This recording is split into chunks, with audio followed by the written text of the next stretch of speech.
Welcome to Hurrdat Sports Radio. Bounces to Hargrove on the left wing. Back to Nisley. Hargrove, 3-ball, left side of the key. You betcha! Ties the game. Amaya Hargrove. Here's Banks. 5 seconds. Ferguson on a bounce. Back to Banks. Hits the reverse layup. At the end of the first half for Drake. And what a finish for the Bulldogs after a tough start. Ben McCollum is pumped. The backup bigs for Oklahoma. That's just a good takeaway that time by Goodine. Yeah, Wilcher lost his handle. G3 on the way. Got it! Goodine in the zone in the first half with 14 points. Yeah, got to. Inside, and the Thunder is slammed by Wuggy. Hasn't taken many this season. He's only averaging 8 minutes a night. And Sutton spins and finishes. Yeah, I mean, we just got to go play our game and execute at a high level and, you know, have first and second down wins that will ultimately lead to shorter third downs and more manageable third downs. And if we're able to do that, then the drive will continue to work down the field. And then, you know, obviously we have to score in the red zone. Field goals, I don't think we'll get it done. Good morning. Welcome in. Hurrdat Sports Radio, AM 590, ESPN Omaha, ESPN Tri-Cities, presented by Centris Federal Credit Union. That's DB. I'm Ravi Lulla. What's up, DB? Hi. How you doing this morning? Good. Just good? Things are good. Things are good? It's fine. New schedule. New schedule? In the morning, yeah. What's the new schedule in the morning? Ryder gets ready before me. Okay. So... Because you were getting her ready before. Yeah, well, yeah, I would get out of the bathroom and transition her in. Okay.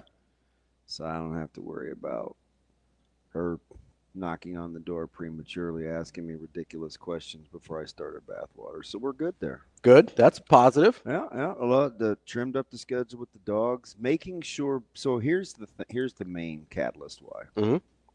Aside from Jay needing to work on time. I got to get Biggie to eat. He's in that phase. A little hesitant to eat. Where he's a little sketch with the old diet. Yeah. So I'm patient. I'm locked in for 12 minutes. Yeah. 12 to 15 minutes to get this. Making sure he eats. But he's since I left and had the dog sitter, mm-hmm. She must have whispered, "Now, Biggie, I'm going to need you to eat." Because he's been better since I've been back from New York. Good. Get a little pep in his step. We like to hear that. Yeah.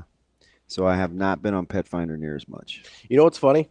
No, what I would appreciate your little humor this morning. It's it's not like hee ha ha. Funny-ish. Is it any funnier than Dominique Foxworth getting this thing started about Aaron Rodgers going to Pittsburgh?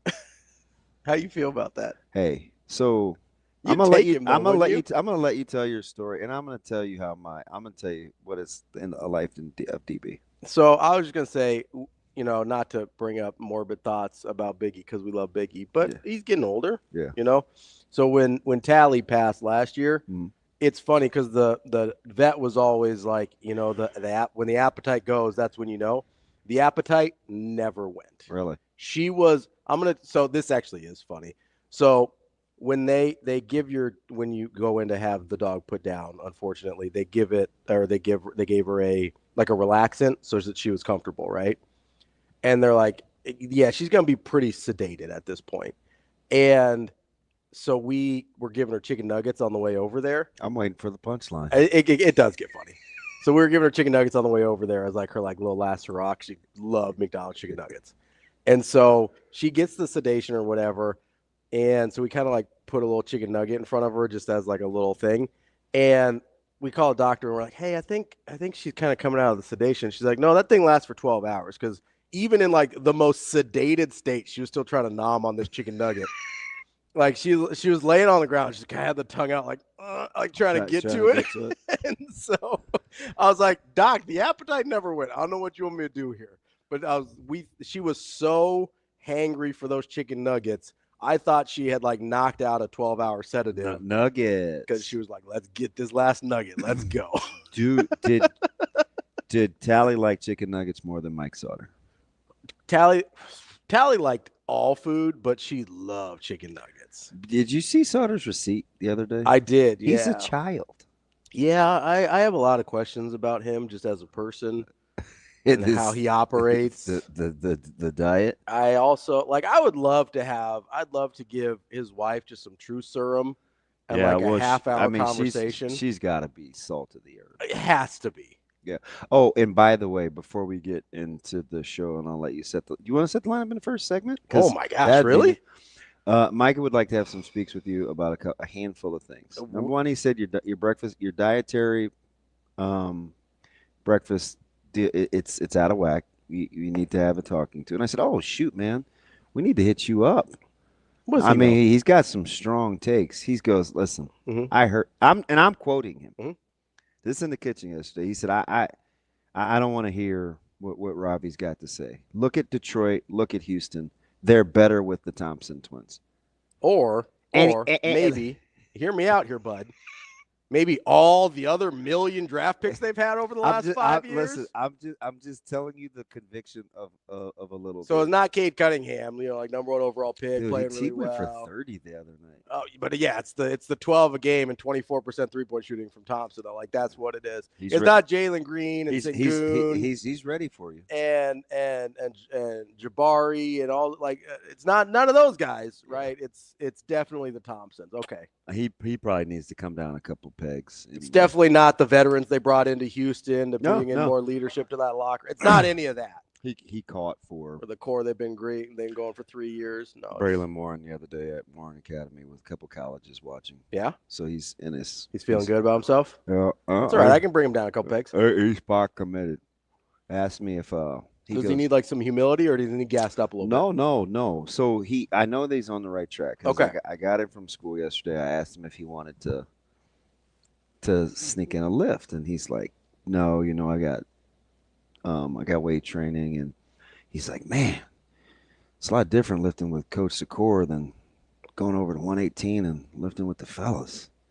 I said, I'm spent. I said, yeah, Coach Secor wins a lot of awards, right? They're pretty good, customized workouts. And he goes, this is going to be interesting because he doesn't say much and I don't say much. And I don't like a lot of guys that talk in the weight room. So I'm curious to see how this plays out. Is that the only place that Micah doesn't say much is the weight room? So he's kind of changed a little. Okay.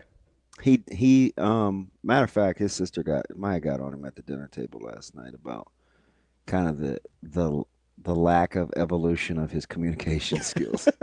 Because he used to just talk to be talking. Yeah. Now it's like pulling teeth. And they have a ridiculously good relationship. So she can talk side. Like they laid in the bed last night just watching TV. I'm like, oh, that's cute. Yeah. That's good. Got a nice relationship there. Yeah. And she's by far the most mature. Yeah, I think that goes without saying. Yeah. She deals with the rest of you Leahoos. Caleb's somewhere in the middle.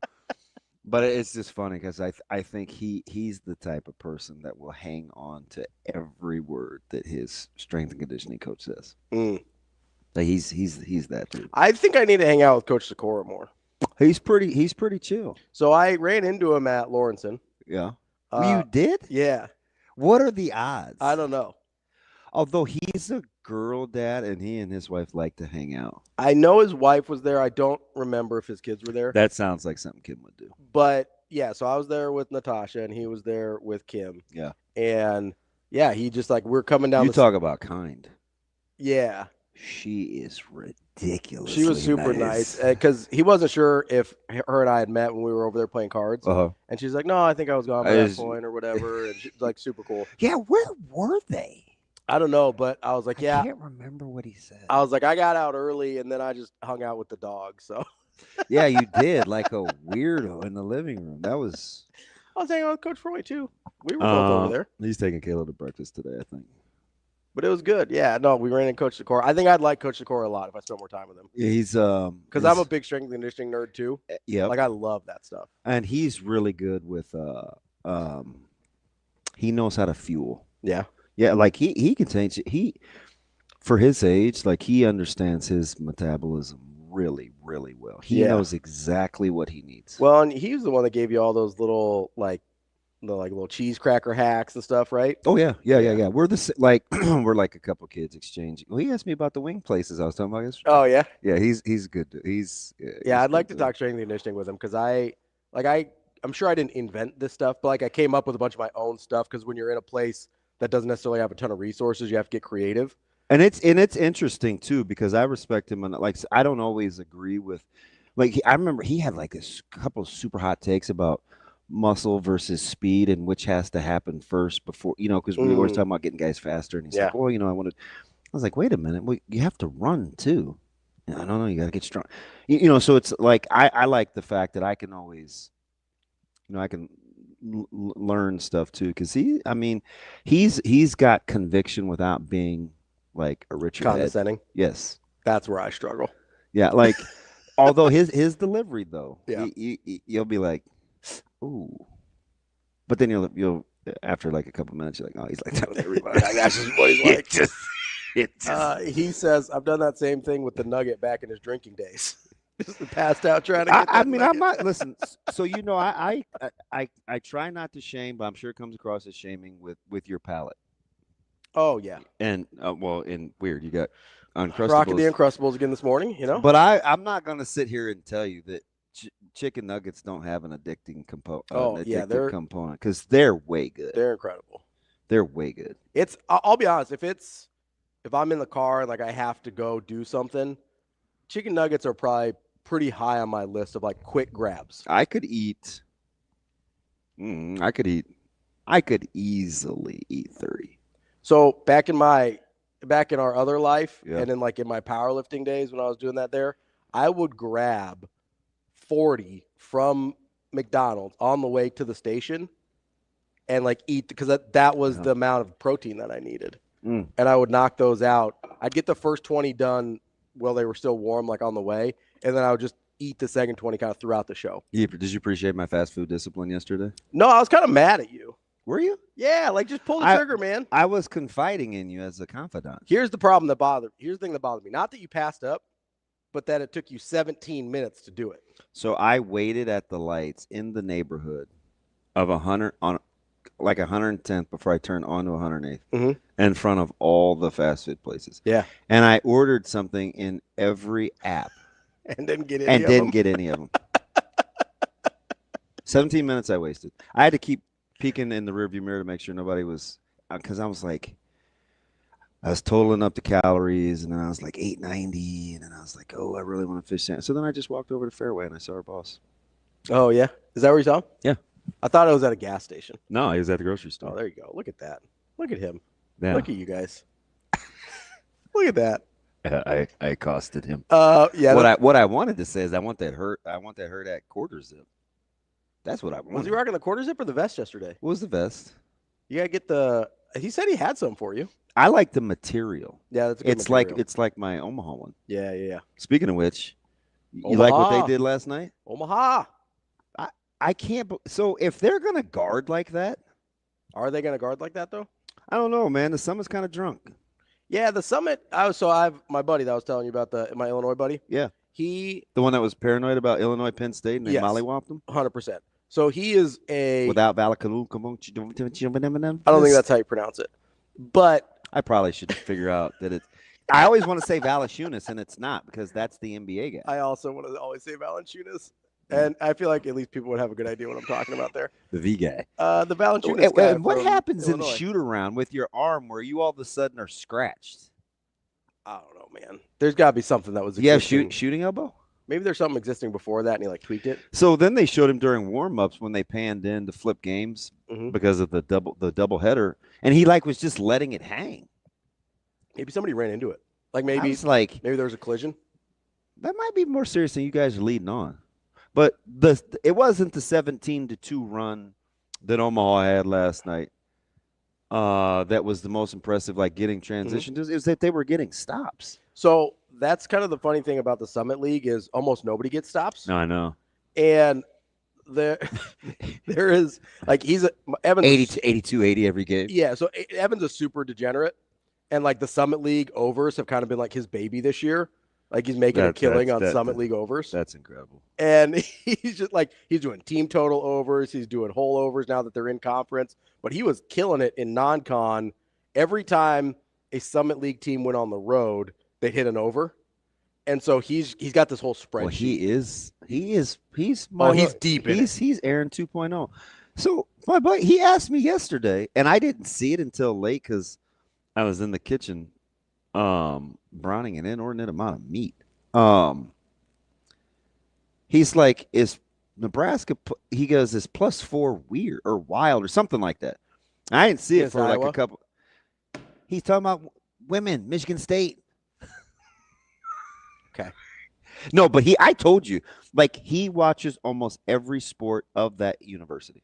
Which I can respect. I'm telling you, like wrestling, both basketballs, baseball. Like, dude he's the guy that I told you, like, is so Nebraska supportive. He, like, transitioned his shoe were all Adidas.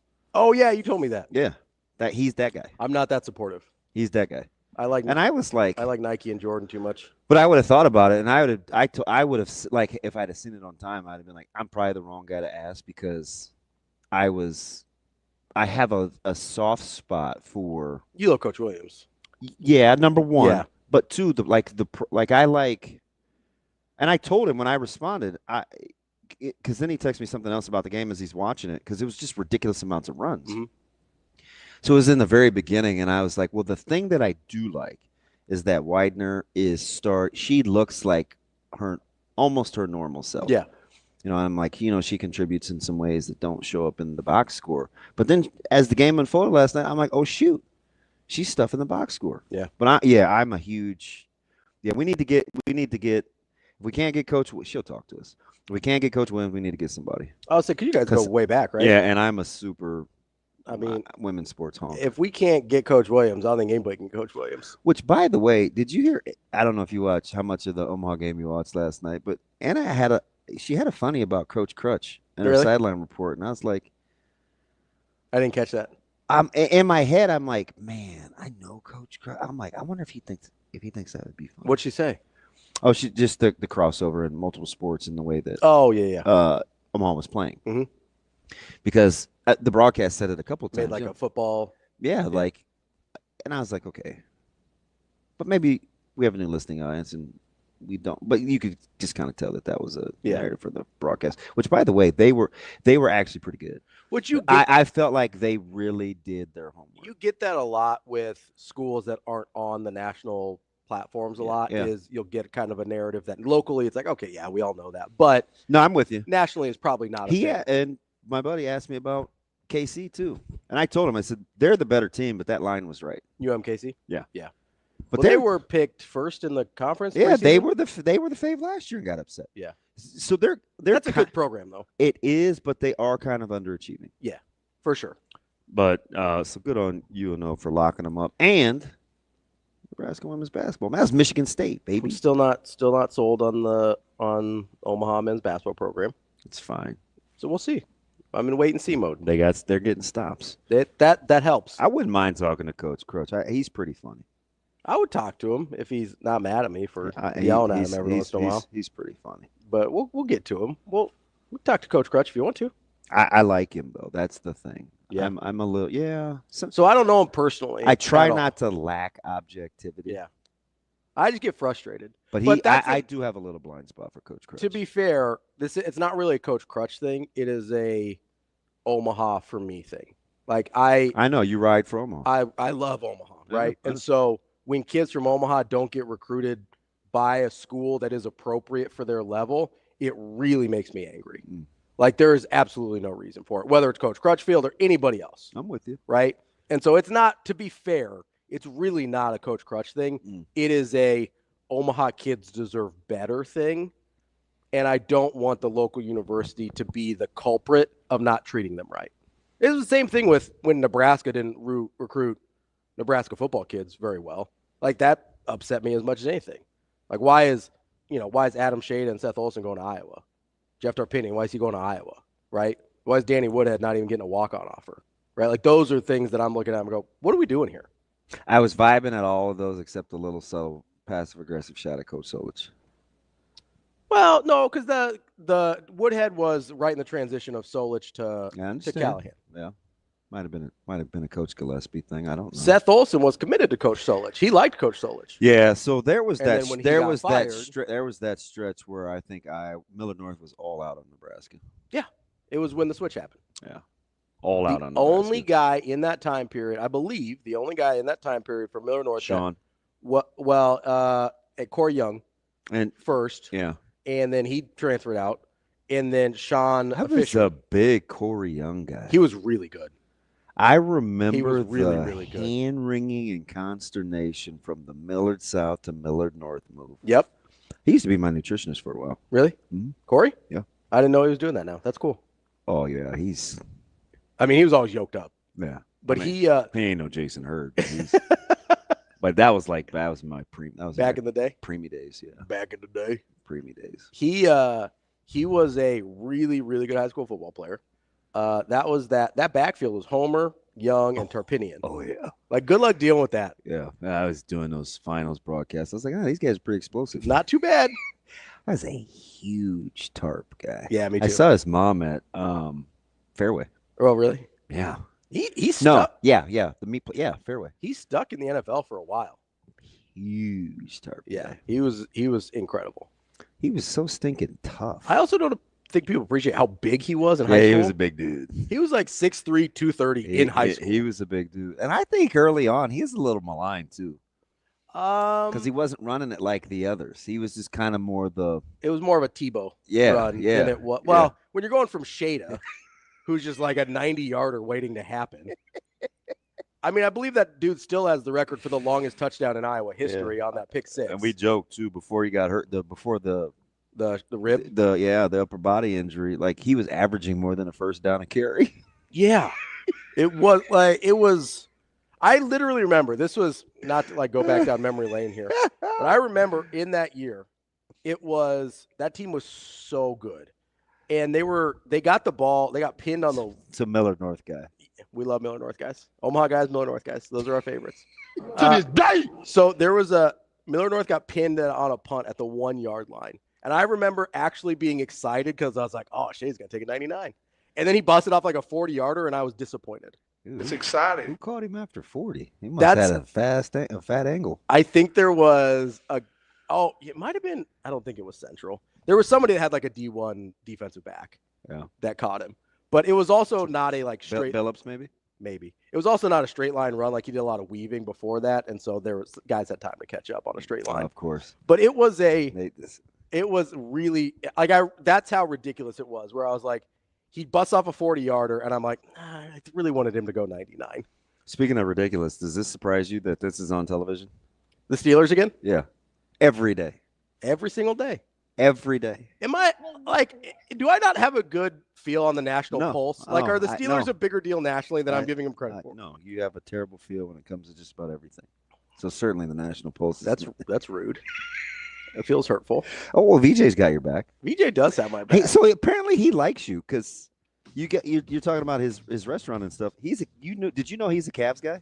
I did not. Yeah, he's a Cavs guy. I do kind of like the Cavs. VJ, yes, you should go all in on the Cavs. They're actually very good. Huge Cavs guy. He liked Cavs before they were before LeBron. Even the tweener stage, he hung in there. Oh, there you go. I appreciate that, hanging in there. When their best player was headband guy. Is a big Ron Harper guy back in the day. He's not that old. Okay. That's DB. I'm Ravi Lulla. We will be back. And we didn't get to the lineup in the first segment because we never do. But maybe in this segment, we'll see what happens. It's Hurrdat Sports Radio.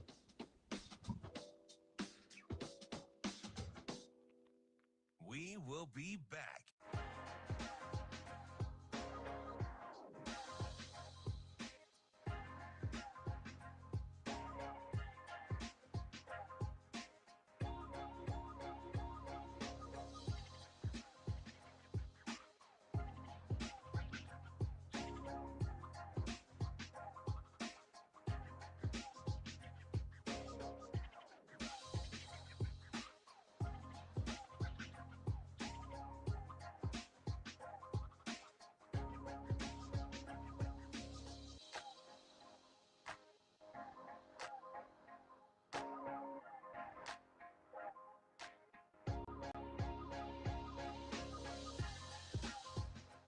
We will be back.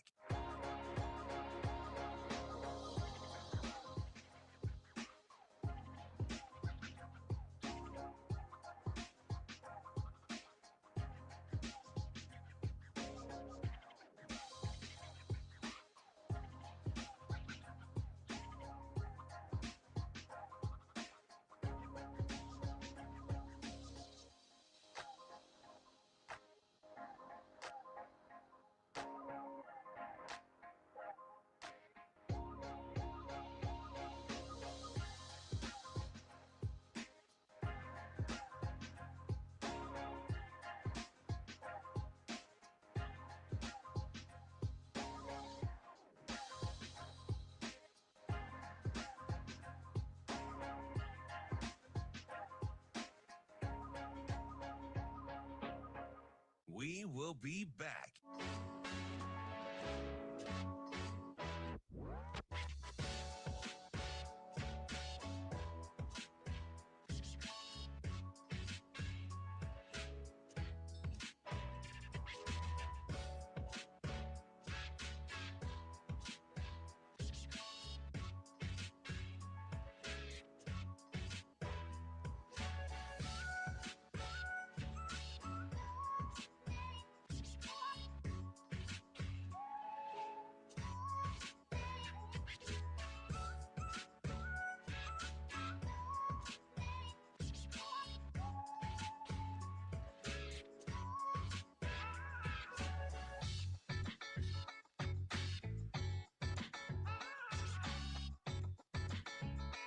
We will be back.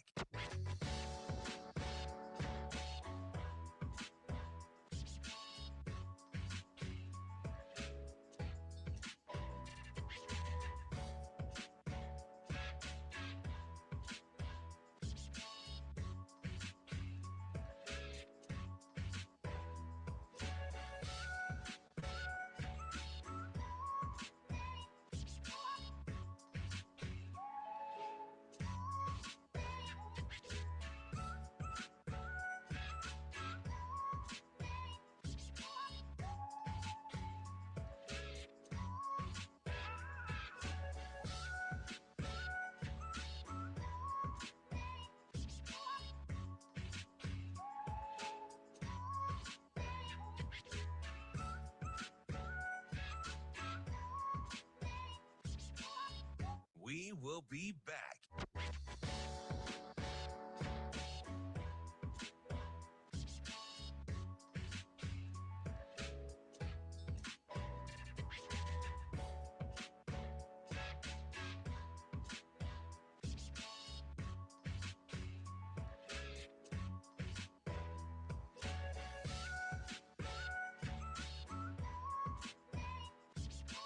We will be back.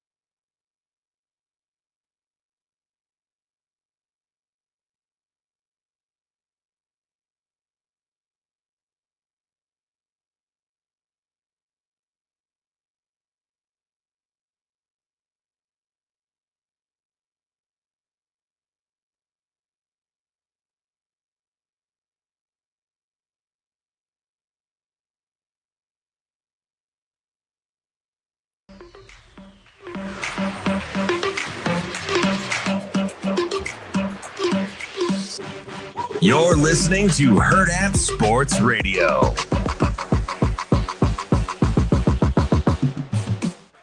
Welcome back, Hurrdat Sports Radio, AM 590, ESPN Omaha, ESPN Tri-Cities. That's DB. I'm Ravi Lulla here on the Pillar Exterior stage, reminding you to fasten that seatbelt. It prevents injuries and saves lives, but only when worn properly. Make it click. This message from the NDOT Highway Safety Office. Yeah, so our guy VJ says he's a little older than you think he is. Says Larry Nance, Brad Doherty. No, his taste may be his age, isn't he's in his 40s. I don't know. He said he's old. I don't know what that means. I was in a group chat yesterday with my coaches, And one of my coaches happened to be eating early. And another aforementioned coach said, it's before 5. What are you, 50? I am old. I was like, wait. You mean catching strays out there? I don't know if he realized it when he said it. It was kind of slick. I do forget frequently that you're 50. Like it doesn't register. That's fine. I'll be 51 here shortly. You're very youthful. Yeah, whatever. You got a youthful exuberance. Although the young lady at the grocery store yesterday did say that. I think that's But she's true. a friend of my daughter, so that's why she knows. Zoe's got friends working at the grocery store? No, it's Natasha. Kidding. She's back from school, and I think so I see the same 4 people working at that grocery store every day. Yeah? Yes. You go there every day? Seems like it. Why? Why are you going to the grocery store so much, man? It seems like a problem. It keeps me from binging. Oh, okay. So you just buy little bits at a time? Yeah. So yesterday, I needed what was yesterday? Yesterday was quick. Yesterday was cottage cheese, artichokes, and something for Caleb. I can't remember. So the reason lately is because he's home. It's incredible. You always need something. I can't keep up. I can't keep up. Can't stand cottage cheese. I don't like it either. But Natasha eats a ton of it. I learned to I beat it in my eggs. Yeah, you can mix it into stuff, but I just won't eat cottage cheese. Yeah, it sucks. You can mix it into stuff and you lose the texture, and it's okay. Really awful. But it's good for protein, like spiking protein into stuff. And fake bread. Oh yeah, I've heard that. I've seen that recipe on TikTok. Yeah. The cottage cheese bread. It freaks me out. I'm gonna be honest with you. A ton of meat in the house, and I can't just keep eating. I have to got to mix up a little bit. I have to put it on something. Yeah. What did I tell you yesterday? The meat and cheese Oh rolls. yeah, the I ham just and was cheese rolls. grabbing slices of ham and putting sharp cheddar cheese, and I was eating them like homemade pinwheels because all I could think of is I wanted a fish sandwich. So I was like, I got to get out of Dude, this. I could not believe the place you were at. You were looking at a fish sandwich. Yeah, I don't appreciate being shamed over that either. Like you're part of the support group, not the chastise group. They got a pickle. I get confused sometimes. Well, I'm not gonna be like you. I don't like sides. I don't care about any of the things that come with it. I understand that. Well, what would you have gotten? One of the marquee products from that establishment. I mean, Arby's isn't going to sponsor, so it doesn't matter. Like I would get a roast beef sandwich. Well, I told you I looked at the double. You did. That was on there also, but I could not believe fish and cheddar was an option. I didn't want to pay $6 for a double roast beef. Like I could make that roast beef out of top sirloin. Like I've done that shaved roast beef. I get that, but is that weird? Should I grow up? It's the time. I think I'm too old. Yeah, you got to pay. I could make my own lunch meat. You got to pay the $6, man. You can. But here's the question. It's not can you. It's will you. No. Right? Not to throw away the bread. There's just something that didn't sit well with me. No, you know what I mean? It's not about – I'm not talking about Arby's. I'm talking about making it on your own. Like, yes, you can make that on your own. Are you going to? I built a 3-meat thing at the other place, too. Did you see that? Yeah, I did. With the extra patties? And then I was like, would I do this just to toss the bun? Like, I don't know. I don't know, man. But I have a question, though. I want to because – and Dominic Foxworth got this on. What do you want to set the lineup real quick? Yeah, let's do it. 8:45, we got Brian Edwards, our Vegas insider. 9 o'clock, we got Michael Bruntz from Musker 24/7. I got some questions for Bruntz too. And at 9:45, we will talk to Stephen Means from Cleveland.com to cover. He covers Ohio State football. They got a big one. They got Texas coming up tomorrow. The random pot shots that. So, do you think James Franklin realized he was sitting next to Marcus Freeman yesterday? I don't know. That was odd. So was that – did anybody see this? Like, was that gamesmanship? I don't know. Like, I don't have a good feel on James Franklin. Me neither. So I'm 100% with you. Like, I can't tell what he's doing. I remember in my former life, the first time I saw this dude with the entourage at Big Ten Media Days in Chicago at the old place where Harrison Ford allegedly and your boy Tommy Lee Jones said, I don't care. I didn't kill my wife. I don't care. He said that from the dam. He weirded me out. Easy with the language, Shane. He's still focused on cream pies. Oatmeal cream pies are good, man. I don't know what to tell you. Yeah. I've never had a Boston. was always more of a French silk guy myself. Silk the shocker. A little rich for me now, the French silk pies. Make him say, much rather have creme brulee. Was that gamesmanship? I really don't know. Like, I'm not being facetious here. I have no feel on James Franklin's personality whatsoever. So he seems like a giant weirdo to me. I have no idea. I just hated the fact that he went with the whole conference thing and the affiliation. And I'm like, listen, knock it off, you guys. Maybe his time in the SEC made him, like, indoctrinated. He's got to go conference affiliation. Do you think he even remembers that he was at Vandy? Do you think Vandy remembers they're in the SEC? I gotta think. Vandy balled this year. They did all right. I'm like, you had an opportunity for the whole conference thing, and you sold. Yeah. You were like, oh, well, let's not give them anything higher than a 5. Make them have to be in and Notre Dame's like, I'll keep the $14 million by the playoff format needed a unanimous vote, and you let them in anyway. Yeah. So cut it out. Like, stop. You don't get to at the very end say, after you have teams in there that are representative of not winning a conference championship in the playoffs, to say that. It sounded, I'm like. Also, can we be honest here? Like, there's no such thing as uniformity. No, I'm not giving up on that, because that's my poster. That's my rally cry. You can get closer. That's my rally cry. You can get closer. I don't want to hear from you right now. And you can make you can get closer, and you can make Notre Dame play 9 power conference teams if you want to, if they want to be able to. You can't even make the SEC play 9. I'm saying if you're trying for uniformity. But the fact of the matter is the SEC is always going to be different from the Big Ten. The Big Ten is going to be different from the ACC. Like, uniformity is, you can only go so far with it. One thing I was clearly wrong about, though. What's that? I did say that the Big Ten keeping their inventory in-house for the extra 9 conference games to make sure that the bottom is closer to the top will cost you inevitably more opportunities at championship caliber programs. Yeah, I don't think it's going to play out that way. Well, I also didn't know that 17 new teams would be added since my first hot take either. I mean, only 4. How do you know when I said it? I think I remember. Ish. I don't know. I don't think it was pre-Rutgers, Maryland. Right about then. Right after? Right about then. Yeah. Because I did not think Rutgers was going to be the addition. So it was right about then. Okay, fair. No, so it's more than 4 additions. That's fair. I was going to play along with you because you did that Ravi delivery thing like what you're saying was actually true. 100% fact. No questions asked. It's the delivery that gets people.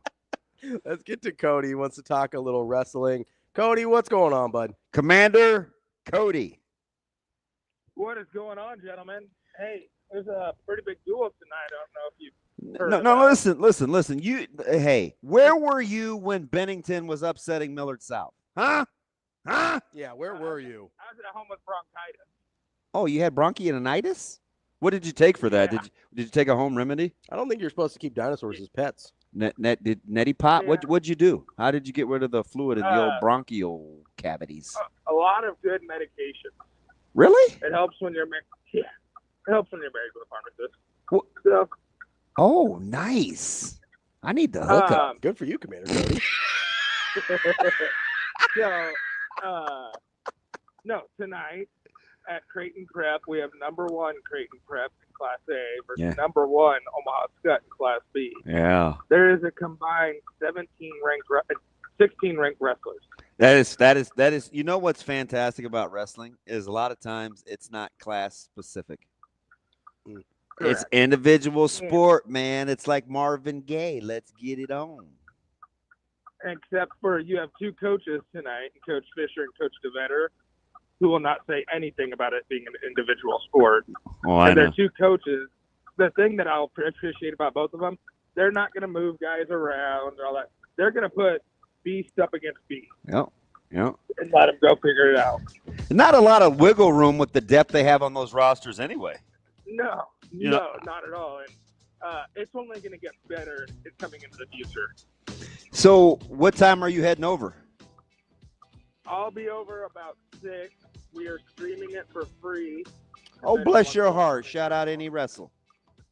Yeah, but otherwise, hope to see you 2 there because it's a pretty big duel tonight. And guess what? I got prep on the brain because they've got Westside tomorrow and a big one. So I might be prepped out here after a while. Bad news, Cody. I hope you enjoy yourself, but I'm going to be watching college football playoff. I apologize.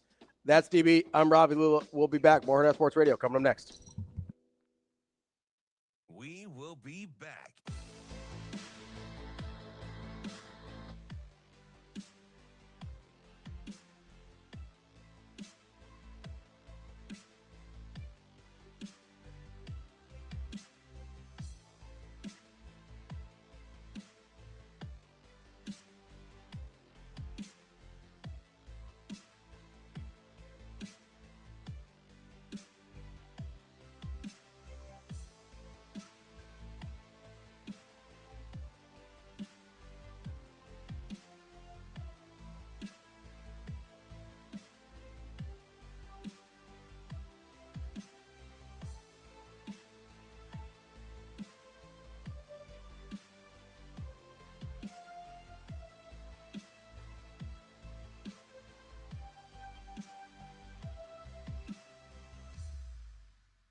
We will be back.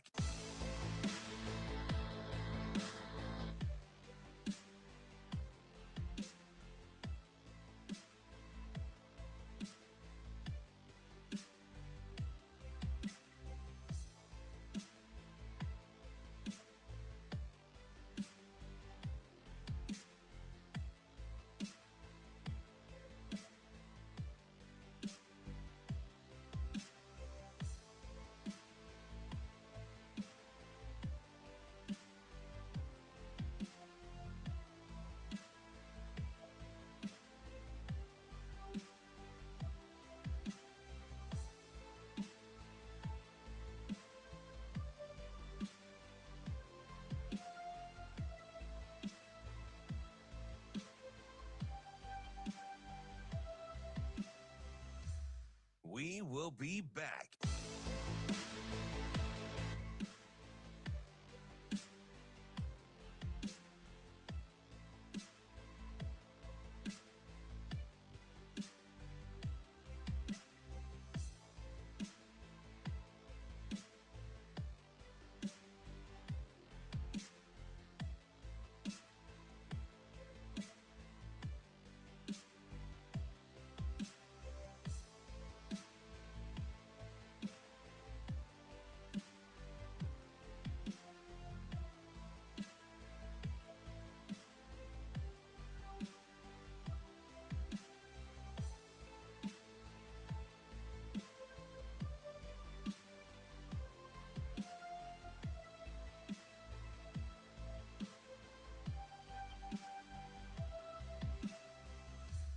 We will be back.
You're listening to Hurrdat Sports Radio.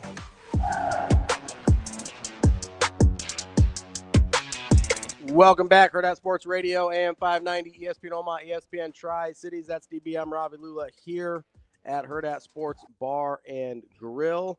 And we've got a special caller joining us this morning, one Michael Severe, the director of the Jet Foundation. What's going on, Michael?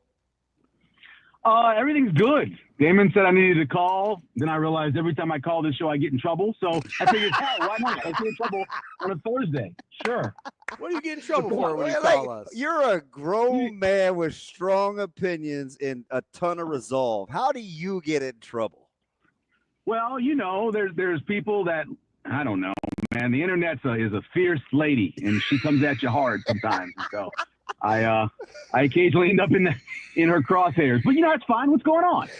I have a few. So there's multiple things I want to hit on.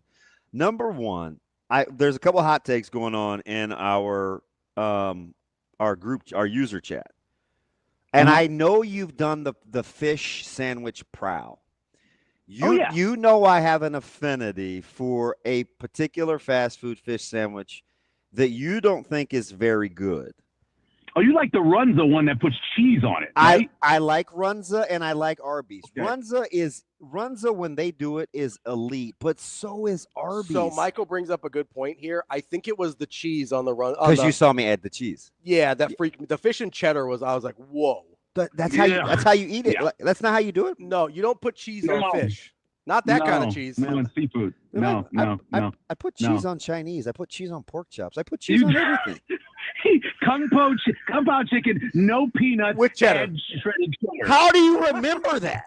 Why are you taking the peanuts out of Kung Pao chicken? How do you remember? One of the weirdest things in the world. That's my exact order. Kung Pao chicken, sliced meat, extra spicy, no veggies, no peanuts, and I add cheese. Why are you getting Kung? That's literally the point of the Kung Pao. Bro, the peanuts. That was 10, 15 years ago. That is incredible. Hey, Robbie.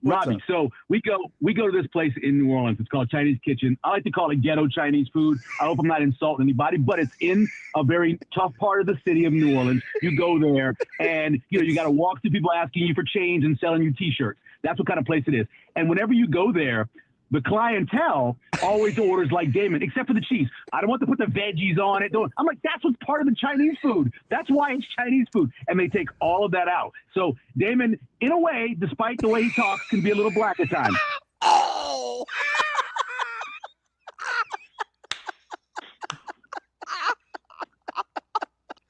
God, I can't stand you.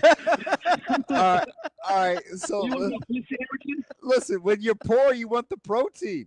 Hey, so I got to pay it for the veggies, whether they give them to you or not. I can't remember. So on the, I can't stand you. They don't lower the price when you take stuff out. I want to. They don't. No, they don't. Sometimes they charge you more for changing the order. That's why my wife gets mad, because my wife doesn't eat like meat, so she'll eat seafood, but she won't eat meat. And so she gets mad at some places because I can't believe he just said that. Are we going to act like he didn't just say that? He's a pescatarian. Yeah, so she'll sub out without meat on some options, and she gets charged the same price. She's like, yeah, I'm not going to order that, because why would I pay for the meat without the meat? You're doing the same thing with veggies. Right. You're not getting any more. Whatever. You're not giving you more. The way she controls him, she's a totalitarian. Hey, I got another question, because I was mad at Dominique Foxworth yesterday for intimating that Aaron Rodgers should go be with Mike Tomlin. And that's how I reacted. And by the way, you know how I'm back off again of my love-hate with Aaron Rodgers. The Steelers would still be a quarterback away. Why? If you're an NFL team in like 2024, 2025, like, you can move. How is it better or worse to move assets to move up in the draft in the current landscape of the NFL? Let me first say this. Dairy Queen, Council Bluffs, incredible fish sandwich. It comes on the long bun. It's an Alaskan fish. It's pollock, I believe. It's delicious.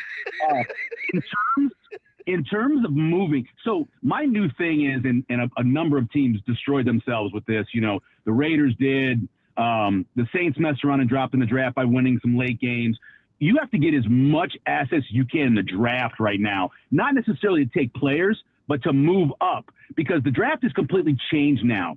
With everything ending at the first round, you stop. Now everybody redoes their board, works to move up in that second round. Then after the second and third round, do the same thing with the fourth round. So you need to acquire as many picks as you can as assets, so you can make that move when the day ends after you reevaluate and redo your board. That's incredibly important right now. In terms of moving players, I think it's harder now to trade than ever.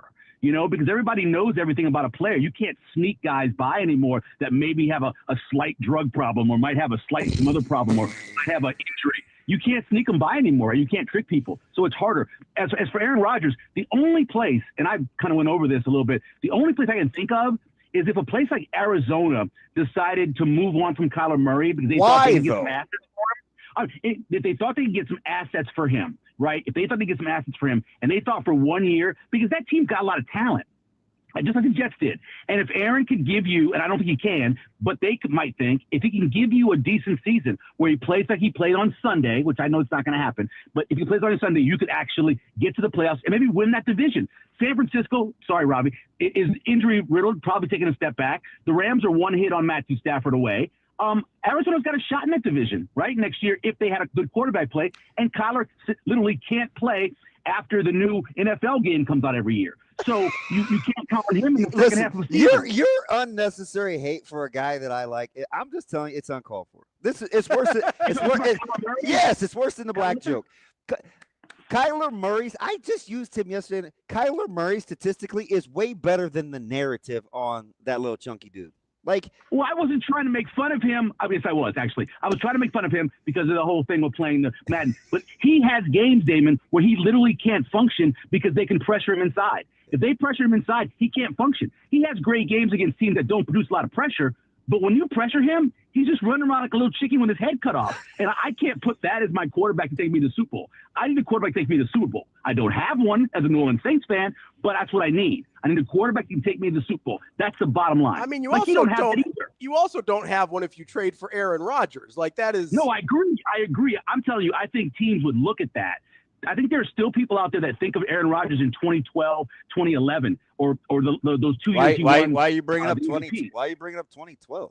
So hey, 2011 sucked for me, buddy. I understand. We lost to the Niners, should have won the Super Bowl that year. But anyway, all I'm saying is that great I think Alex there are people Smith year, baby. Still make a move. Oh my God! You know, killers was Vernon Davis. Vernon Davis, 75-yard catch across the middle in the game. It's the time my guy Vernon Davis lived up to his combine. He made a play on that damn game, and Alex Smith had the bootleg for the touchdown down the sideline. Right. Great Saints defense on that play. Anyway, I don't believe that Aaron Rodgers can do those things, but I do believe there are people in the league that still believe in him and believe he can have one great year. All right, I'm trying to maximize your time. So I'm gonna save college football playoffs for last. All right. Would you trade for an NFL coach if you're a franchise, and if you're Sarkisian, are you listening to any of these overtures like Jacksonville or schools or teams like that if you're already in college? No, I would not. If I'm Sark, I would not take that. I would not even think about doing that. He's in such a great spot right now. Texas has got more money than God, which is awesome for them, right? They can recruit that state and not really have to go a lot of places and recruit other places. And he's locked into a situation where as long as he's competing every year, right, in the SEC, just competing, people are going to be fine with him. He can't have a 6-6 season, but as long as he competes. You go to the NFL in 2 years, 2 bad years. Quarterback gets hurt, something happens defensively with injuries, you hire a bad coordinator, and you're gone. Now, you can go back and have that money in your bank account, but if you want to be a winner, you stay in college. I would never leave if I was Sark. So it's too great of a position he's in. Let me ask you this question, though. Is it easier, is the job easier in the NFL than it is in college now? Oh, of course it is, because of the recruiting aspect of it. Yeah, it's easier. You're not dealing with boosters and that kind of thing and having to worry about raising money for NIL and working all year round. The guys in the NFL have time off. It's amazing how much time they have off. But my whole thing is, I think people that operate at that level aren't necessarily worried completely about money or ease. They're about the competition. They're about being able to win at the highest level. And I mean highest level at the level you're at. Texas is that. So right? why, if you're Matt Campbell, would you entertain Chicago? The only thing I can think about now is he a Chicago guy? Where's Matt Campbell from originally? Isn't he he's Midwest. I think he's a Rust Belt guy, right? Okay, because if I was from Chicago and I'm Matt Campbell and I'm in a different situation at Iowa State, which, yes, I believe they can compete in the Big 12, but not like Texas compete in the SEC, then maybe I think about it, but that'd be it. Where's he from? Ohio. Oh, okay, so it's not a situation where he's going back home. So no, I wouldn't. You'd have to get rid of Kevin Warren. Matt Campbell might be a money thing because he's making $4 million at Iowa State. He's probably tripling that at Chicago. Whereas Sarkisian, Texas can just match whatever. Like if he gets a $20 million offer, Texas could match it. Iowa State can't. All right, I got one more. one quick, if you had a boss in the radio business and you knew that boss wasn't good at his job, right, and the station sucked, do you leave and go there for a lot more money knowing that you're going to be harder on the job? That's Chicago right now. They have no facility. They have a bad management and don't know what they're doing. So do you go to that position? I don't go to that. No. I felt like I did that once. I'll say no one in this conversation's ever had that experience. Mr. Sevieri, look, I love you. Your silence is deafening, Michael. I have a question. Who wins the college football playoff? Real quick, it's hard for me. I have an emotional tie to Penn State. That's the team I cheered for growing up. So I would love to see them make the final. Right now, you have to say Notre Dame and Ohio State because it's easy. But I think Ohio State is feeling themselves. I said this to you on Tuesday night. I wouldn't be surprised if they lost that game, if Texas plays their best game, as long as they have mistakes, of course, from Quinn Ewers. But Penn State is a team I'm cheering for because that's the team I grew up watching. But I think most likely Notre Dame, Ohio State, and Ohio State wins it all, which would be suck because I hate that. I hate their head coach. That's our guy, Michael Severe. We appreciate it, buddy. We'll talk Thanks, to you buddy. later. Talk to you guys later. More Hurrdat Sports Radio coming up next. We will be back.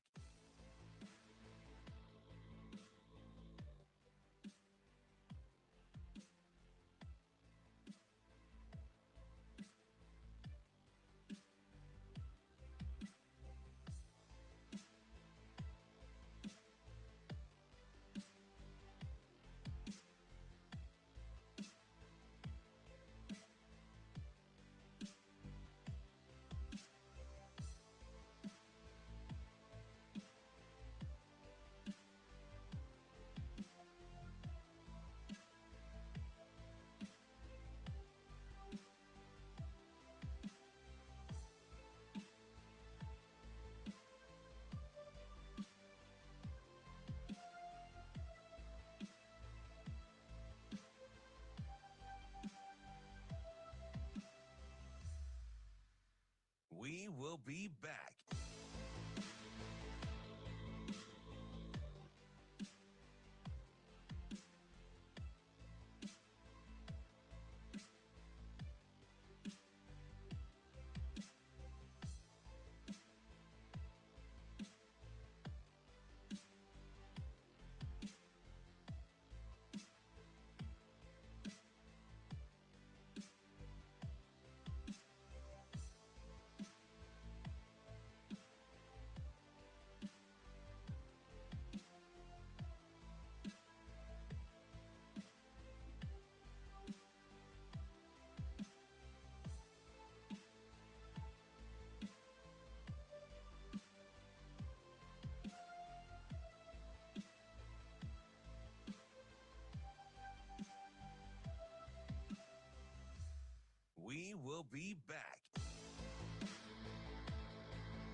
You're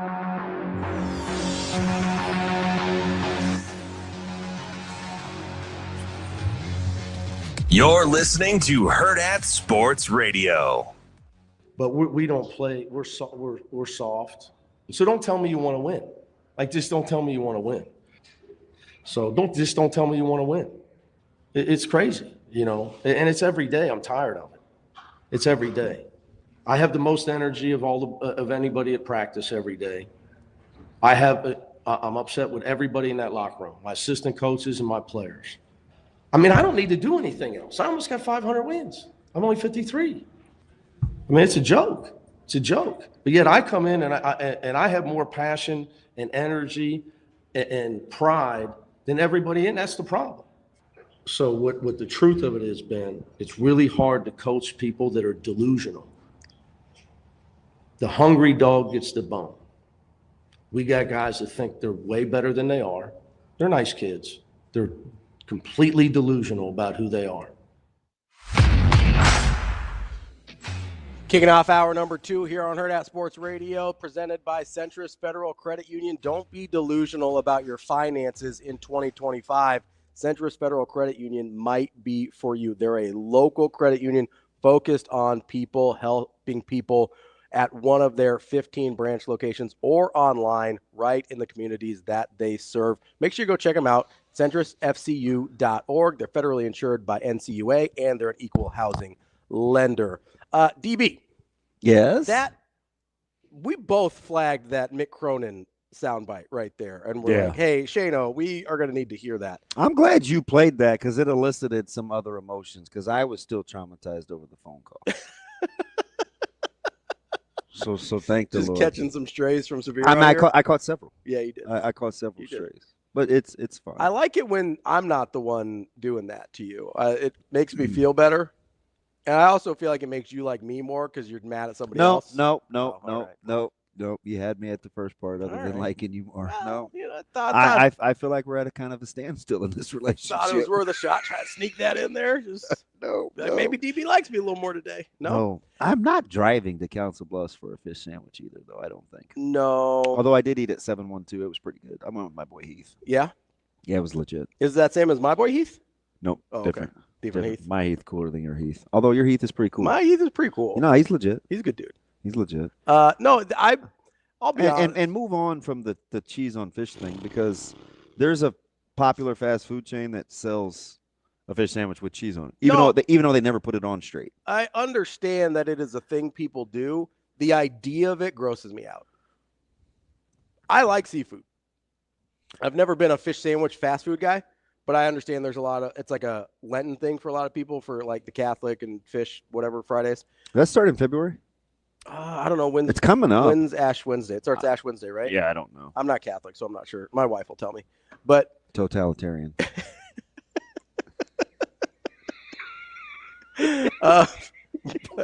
No, it's pescatarian. So no, I understand that it's a thing. It's never been my thing, but the idea of like a piece of cheese. Like I'm imagining like a Kraft Singles like piece of cheese. I don't eat that. I understand that, but that's what happens in my head when you say cheese on fish or cheese on Chinese food. I'm imagining you putting like a Kraft Single on some Kung Pao chicken. I'm like, what are you doing, man? You know what I do with leftover tandoori chicken? I pull it off the bone the next day and I shred smoked Gouda on it. Now you're offending my people. It's well, now you're riding with them. You're so situational. I don't know it. I'm just going. DB, I'm only half. Well, good point. Half the time you're riding. Anyway, so I just get to pick and choose which half. I know everybody's like lobbying for Culver's. Culver's. There's two popular fast food chains I've never been to. Mm-hmm. I haven't spent one dime in either of these places. I've never been to Freddy's. I've never been to Culver's. I really like both of them. I will like. Wait. What's going on with the thermostat? We like it cold. You know who he reminds me of? Who? RP. Oh yeah, I can see that. He looks just like Ryan. He does. So that Mick Cronin thing. Yeah. I was cool with everything outside of I don't have to do anything more. I have. That was weird. So that's the part. So what I don't like, and this is just people in general, what I can't get over is I don't like bringing other people down to elevate you. So I didn't really think that's what he was doing. Oh, it's what else would you call a set apart, a set aside? I'm different than.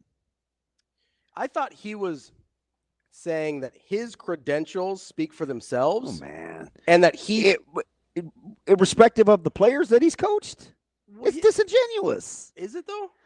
So what, he just polishes turds? No. I think he was saying that he has had players that have earned their keep throughout his career, and this particular group is not doing that. What?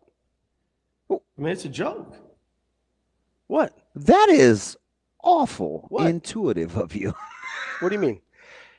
That's what you got out of that? That's what I thought he was trying to say. I'm not saying he said it particularly well. I'm taking in the whole context of the conversation, right? Because he's talking about guys not working very hard. He's talking about guys that are guys that are delusional about. Because I think you're being delusional, I'm going to sit through this 56 seconds again. You think Shane. You think I'm being a little delulu? Shane, one more time, run the clip for me. But we don't play. We're soft. So don't tell me you want to win. Like, just don't tell me you want to win. I'm cool there. So don't tell me you want to win. It's crazy, you know. And it's every day. I'm tired of it. It's every day. I have the most energy of anybody at practice every day. I'm still cool with that. I'm upset with everybody in that locker room, my assistant coaches and my players. Cool. I mean, I don't need to do anything else. I almost got 500 wins. I'm only 53. Not cool with that. I mean, it's a joke. Not cool with that. Not Yet cool I with come in and I have more passion and energy and pride than everybody in. That's the problem. So what the truth of it is, Ben, it's really hard to coach people that are delusional. The hungry dog gets the bone. We got guys that think they're way better than they are. They're nice kids. They're completely delusional about who they are. How did you extrapolate? So here's what I got from that, right? No. Hang on. Okay. Let me just ask the question. All right. Because that was awful. Like, I mean, you talk about the benefit of the benefit of the benefit of the doubt in reading into something. How did you arrive at what you just told me 3 minutes ago from hearing that? So here's what I got from that, from his comments there, in totality, including the part where he says, I don't have to do anything else, is he's saying, because it's important what he says right after there. He goes, hungry dog gets the bone, right? But that was two more sentiments after. It wasn't directly after. But the hungry dog gets the bone. I think you have to take the whole thing as one unit, right? And I look at it and I go, okay, he's saying he's still hungry despite having established himself in this game. And these other guys that are delusional about who they are, who have not established themselves yet, aren't hungry. That was the distinction I thought he was making, was the hunger in light of accolades. That's the distinction I took from that. Okay. So there's two things in that. Number one, you didn't need to say you don't have to do.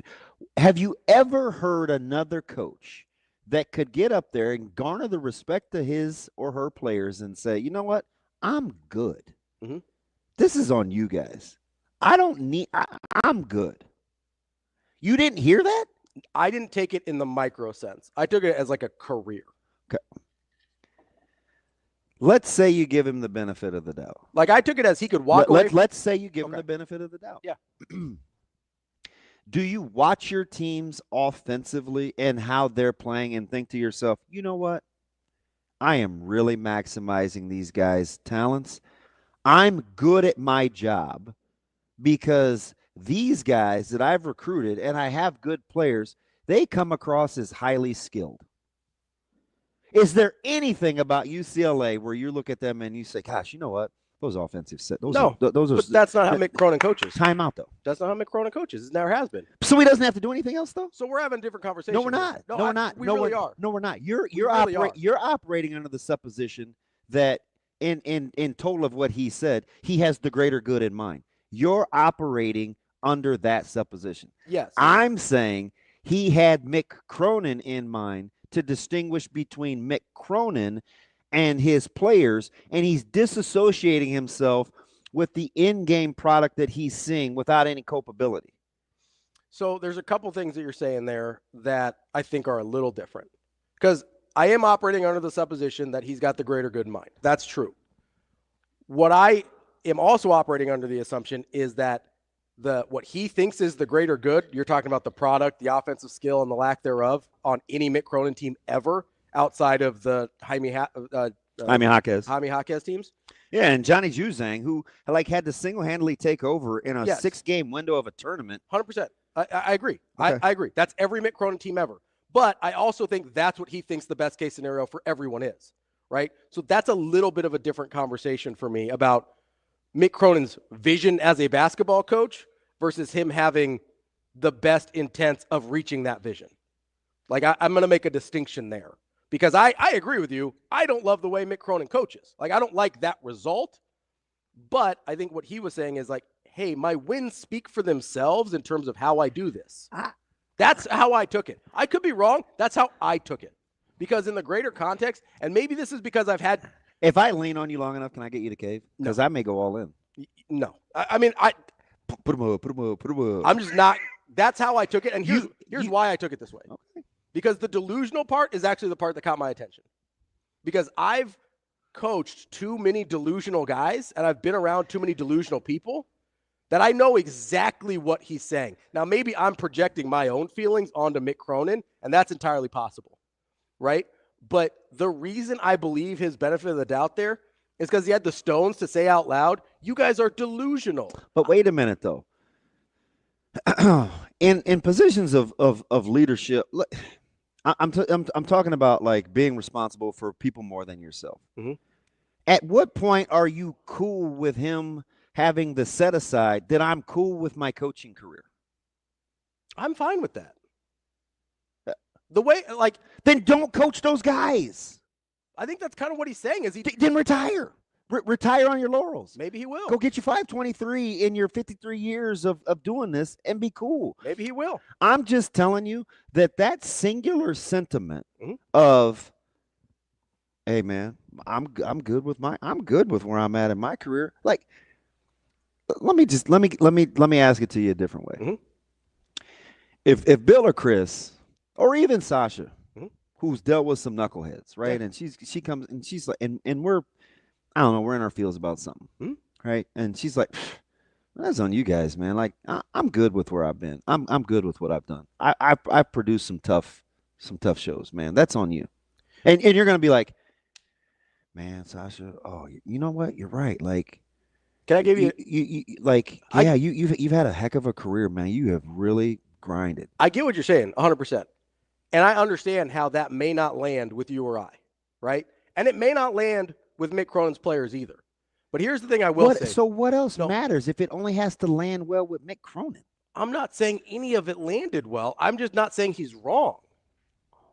Here's the other thing is if it's not Mick Cronin, do we feel differently about that sentiment? Because I know because let me go back to your example. Because if Bill comes to me and says, "Hey, man, we're gonna shut down the radio show.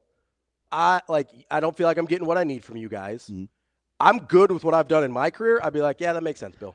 So you know what Bill wouldn't do? What I don't know. I don't think he'd ever say that, honestly. Right, but no. Hold that thought. But if he did, but hold on. I get it. Hold on, champ.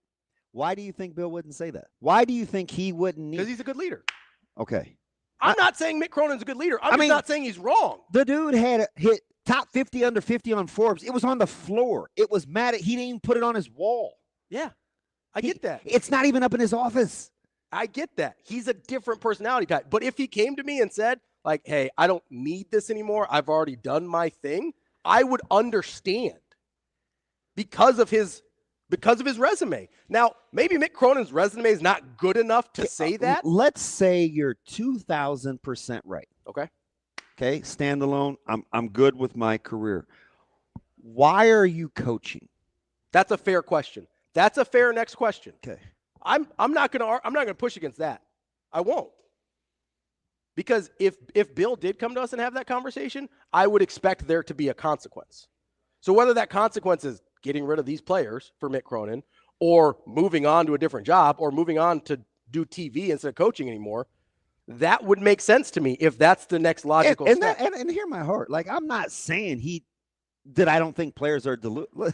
I coach, like, I get it. It's funny because that's the part this wasn't even the part I thought we were going to talk about. I get the fact that you're hanging on your hat on the fact that, well, yeah, man, 75% of what it's the difference, in my opinion, it's the difference between using but and. Okay. It really is, right? It's like, you'd be like, DB, like you just can't focus. You're always getting us off the rails. And I appreciate that about you, but versus, and I appreciate that about you. And I just think, like, during one of the big segments, we could take this to the next, like the minute you use the distinction between but and, sure, it's paralyzing, because that means it's a set apart. It's a set aside. You're no longer acknowledging the value. It's a compare and contrast. You know what's funny about this situation is I'm doing the thing that you usually do. Like, I'm giving Mick Cronin probably more benefit of the doubt than he deserves. And you're being me and being like, hey, he said what he said. Do you know why, though? Why? Because he talked too long. He needed somebody to cut him off. Because it's like anything else. Most 98% of the time, the longer you let people talk, the more it reveals who they are. Yeah. And the better chance they'll say something stupid. Right. But also, like, 98% of what he said is true. I'm going to take – He's not getting that team back. Maybe he knows that. Oh, again, so, Ravi, if you're talking about defeatist attitudes and being delusional, how is lack of self-awareness any less delusional in the moment when you're on your pulpit? Where's the lack of self-awareness, though? Because you cannot say what does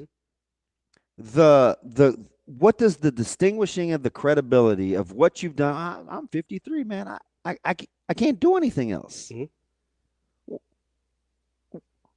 You can't. You can't. You've peaked. You can't be any better at your job. You cannot be any better at your job. Again, that's not how I took it. Ravi, what other way can you take it? I took it as, hey, I know what I'm doing. I have this track record of knowing what I'm doing. And what I do works. I mean, we've heard Coach Rule say it in different words. He said, I'm good. We've heard Coach Rule say it in different words. He's never said I'm good, and he's never but we've heard Coach Rule say, like, hey, listen, I know what I'm doing. This works. Hey, so we both have had some tough social life situations, right? Sure. When somebody says to you, like, man, I'm good. Like, you do you, I'm good. What does I'm good mean? What does I'm good mean? Means I'm done. I'm done. But I'm done what? He should have expounded instead of you extrapolating on the intended message. Maybe. And maybe you should have used a different analogy or example to prove his point. So are you? But because 98% of what he said was dead on, that's why I'm giving him the benefit of the doubt. 98. I think it's about 98%. Because that was like I don't know, how long was that clip? It was about a minute-long clip. 56 seconds. When I was texting Damon last night, you were saying get the clip ready. Yeah. I made the joke. I said it's kind of a joke, and I said LOL. Yeah. Damon texted back. And I just kind of stopped the conversation after he texted back. He said he was dead serious. He was. Oh, I thought he was serious. Well, 100%. And it just kind of hit me a little bit different after that. You thought he was just being facetious? Yeah. No, I 100% thought he was serious. That's why I wanted to talk about it. This is like the grandest of the grandstands. Oh, 100%. Maybe he is done with this particular group of players. You know what I can't stand? What's that? Who recruited the guys? He did. Who allows it to happen? Okay, we got to be careful here. No, we don't. No, we do. Because I know what you want to do. What's that? You want to use Coach Rule as an example. I'll use any coach that we like as an example. And guess what? He'll tell you. He'll sit at the dinner table eating Jaipur, and he'll say, I'm responsible because I allowed that to happen on my watch. Yeah. He would. And he will then go fix it, right? But you can't tell me, you can't tell me that there hasn't been a time. Maybe he would never say it out loud. Maybe he would never say it like this. You can't tell me there's a time where he's like, yeah, I'm probably done with this guy. he's not going to be able to help us. I've done everything I can. Yeah, he here. just told. Yeah, right. He has. Yeah, right. Yeah. So on a basketball team, if you've got 3 guys like that, is that what you heard? That I'm done with some of these guys. Yes. The hungry dog gets the bone. I'm done with some of these guys as they're currently giving that effort. Yes, that's what I heard. Right. And I think he was willing to say something that he's like, hey, I might lose these guys, but I'm not getting anything out of them right now anyway. It's a joke. I can't win with you. I can certainly lose without you. That's what I heard him say. Let's get to who we got. Jay here wants to talk about Mick Cronin. What's going on, Jay? Jay, what's up? Hello. Hello. Hello. Hello? Hi. Jay, what's going on? Can you hear me? Yeah. Yes. What's going how on? you doing, fellas? I'm good, man. Let's ride. It's my Russell Wilson voice. Jay, that's amazing. Speak. Hey. Let's go. I don't know what's happening with Jay here. Jay, what's up? Go. He just dropped off. Okay. Let's get to out of breath, Brian. Brian, hey, fellas. What's going on, bud? Hi, Brian. Yeah. Hey, Damon. Yes. I like how you like to add little words in to what the coach said after we listened to it. What I add in. He didn't say he was good with his career. He said he was good, meaning, and you know what he's talking about. Maybe he's good financially where he's at, and he can go ahead and go buy a house in the woods and be fine for the rest of his life. Then go do it. Again. But you know what? Maybe he said something to the coaches in the locker room or places that you haven't seen before, and now he's coming to the media like other coaches have and said things about players. But we want to get emotionally upset because the people might be coaches and don't want their coaches saying that to them as well. Well, sometimes you need to tell people they ain't doing a good job. Well, listen, I don't see what the problem is. I don't see what the problem is. But they're not good in their careers. They're not set financially. The problem. That's the argument. That's the argument. No, but listen. Everything you're adding on to it. I'm not adding. No. Cut it out. I'm not. Yes, you are. No, I'm not. No, I'm not. Yes, you are. No, I'm not. Yes, you no, I'm added not. a word to the sentence already. Yes, you did. Listen. I sat here and listened to you. You're already. Listen. You're saying I said I'm good. You say I'm adding in with. Yes, you did. Okay. You can go back and record it. So, all right, that's fine. Go But ahead and replay it. Go replay it. Listen to what I'm asking you. This is an easy question. Easy question. What did he mean when he said, I'm good? Look how many wins I have. I'm only 53. No. Is he a head coach? Is he getting paid big money? Can he retire right now? So that's my answer to you. So that's what you think. So that's what you think he meant. You're inferring, but because I said with, I'm more egregious than you are. You're giving him the benefit of the doubt, and I said with. Let me ask you this one question: is it the truth? Is he set financially? Yes. Is that what he's talking about? That's what I'm talking about. Is he talking about I'm good financially? He's good. He's good with his career. Is he good with what you said? Then walk. Maybe he will. Then walk. He might not walk away from coaching, but I bet he walks away from this team at the end of the year. Don't tell me I'm not adding anything. That's what he said. I didn't think you were adding anything. You were taking I'm good a different way than I took I'm good. That's all right. We'll get to whatever we got coming next. That's TV. I'm Ravi Lulla. This is Hurrdat Sports Radio.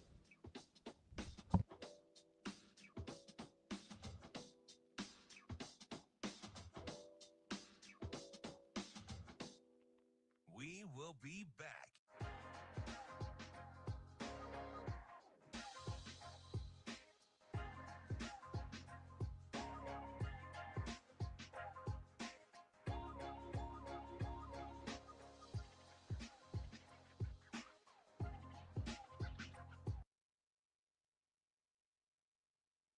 But we don't play. We're soft.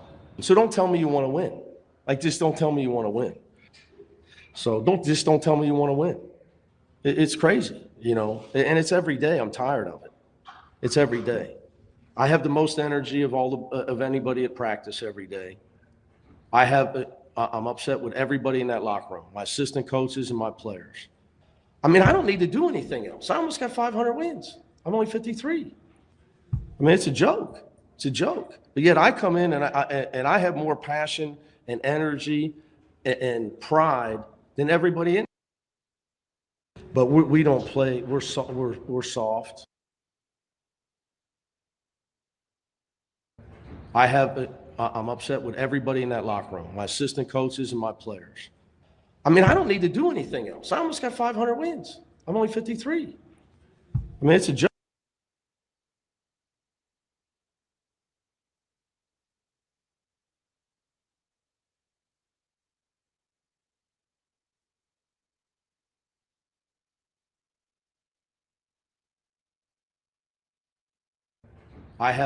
I'm upset with everybody in that locker room, my assistant coaches and my players. I mean, I don't need to do anything else. I almost got 500 wins. I'm only 53. I'm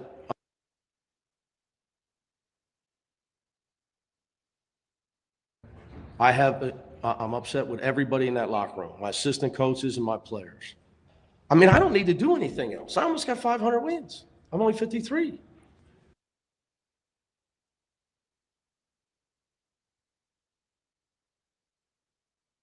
We will be back.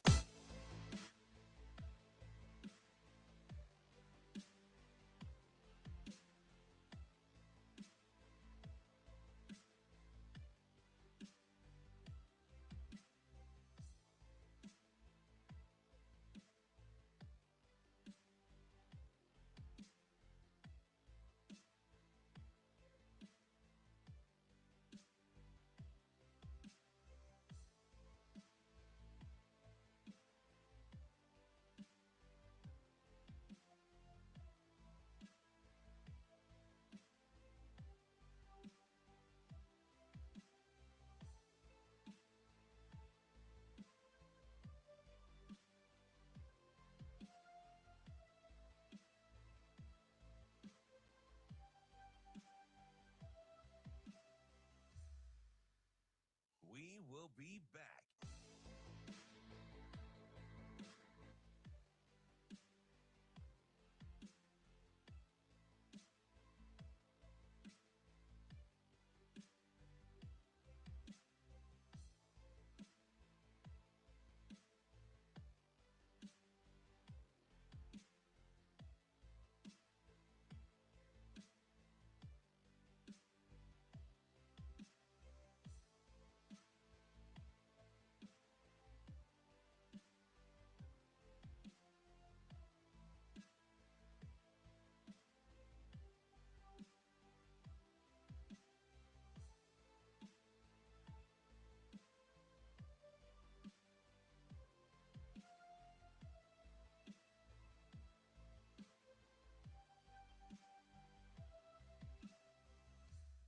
We will be back.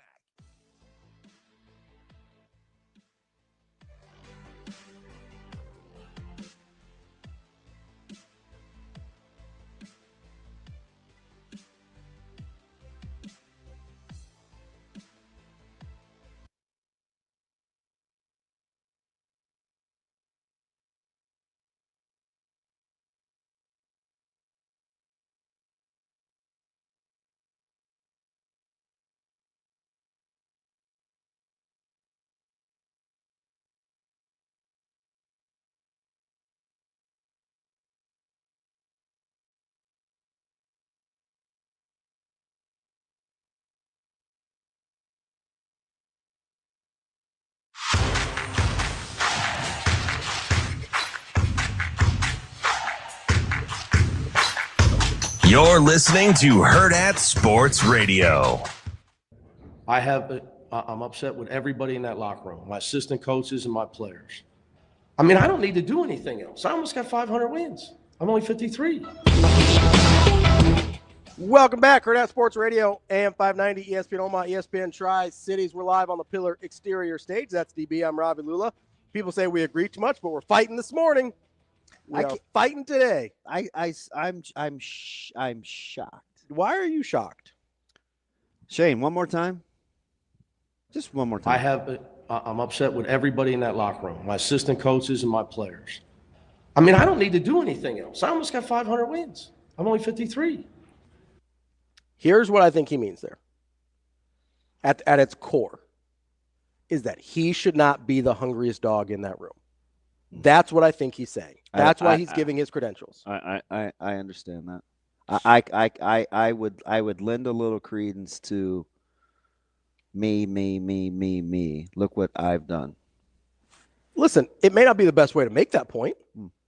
But I'm adding words. It may sound a little myopic. But because I don't agree. No, I'm taking context here. Well, this is you. This is Out of Breath Brian. Yeah. This is Travis. Like because I don't agree doesn't mean that I'm ad-libbing. I'm telling you. I wasn't riding with that with Brian. I'm telling you, you run the risk in a position of leadership. When this is your message, you don't leave yourself any wiggle room. Maybe he was okay with that. So, and that wasn't the discussion.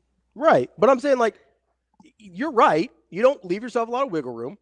You don't give yourself a lot of outs. I didn't understand the point. Like, okay, like if you've made your money and you want to ride off into the sunset, then take your ass home. I don't understand why that was Brian's point either, because I don't. That doesn't bother me. Here's the thing, though. I don't. If you want to take your ball and go home because you're accomplished, I don't have any problems with that. If you've earned the right to make it at 53, like go do your thing. So here's the thing, though. There's a slight nuance that I'm going to make a distinction on, and maybe I'm parsing words too much. That's fine. Why do you couch your weakness? Because it disarms people. It does not me. I'm going in for the kill. Most people, and most days it does disarm you. You're on one today, but most of the time it works. Oh man, don't tell me I'm adding. I don't think you're adding anything. I was cool up I don't until think you're then. adding Like anything. just because you agree with what Mick said, That's not a Ravi thing. That's an out of breath Brian Man. thing. When you say I'm good don't and he do says that. I don't need to do anything else, I hear the same thing. I'm fine with that. All right. I'm okay with the way you characterized it. Here's the distinction I'll make though. He says I don't need to do anything else. That doesn't mean he doesn't want to do more still. Like he could walk off into the sunset and retire and be good financially and not have to do this anymore. I don't know why you guys struggle with That doesn't mean he doesn't want to do more. adults in the room and needing like it's just like a disagreement or a verbal spat, or you're in a relationship, or it's player, official, or whatever. 99.9% of the time in resolution, the more mature person goes first. Okay. He's the coach. Do you think he's going first? Clearly he's not.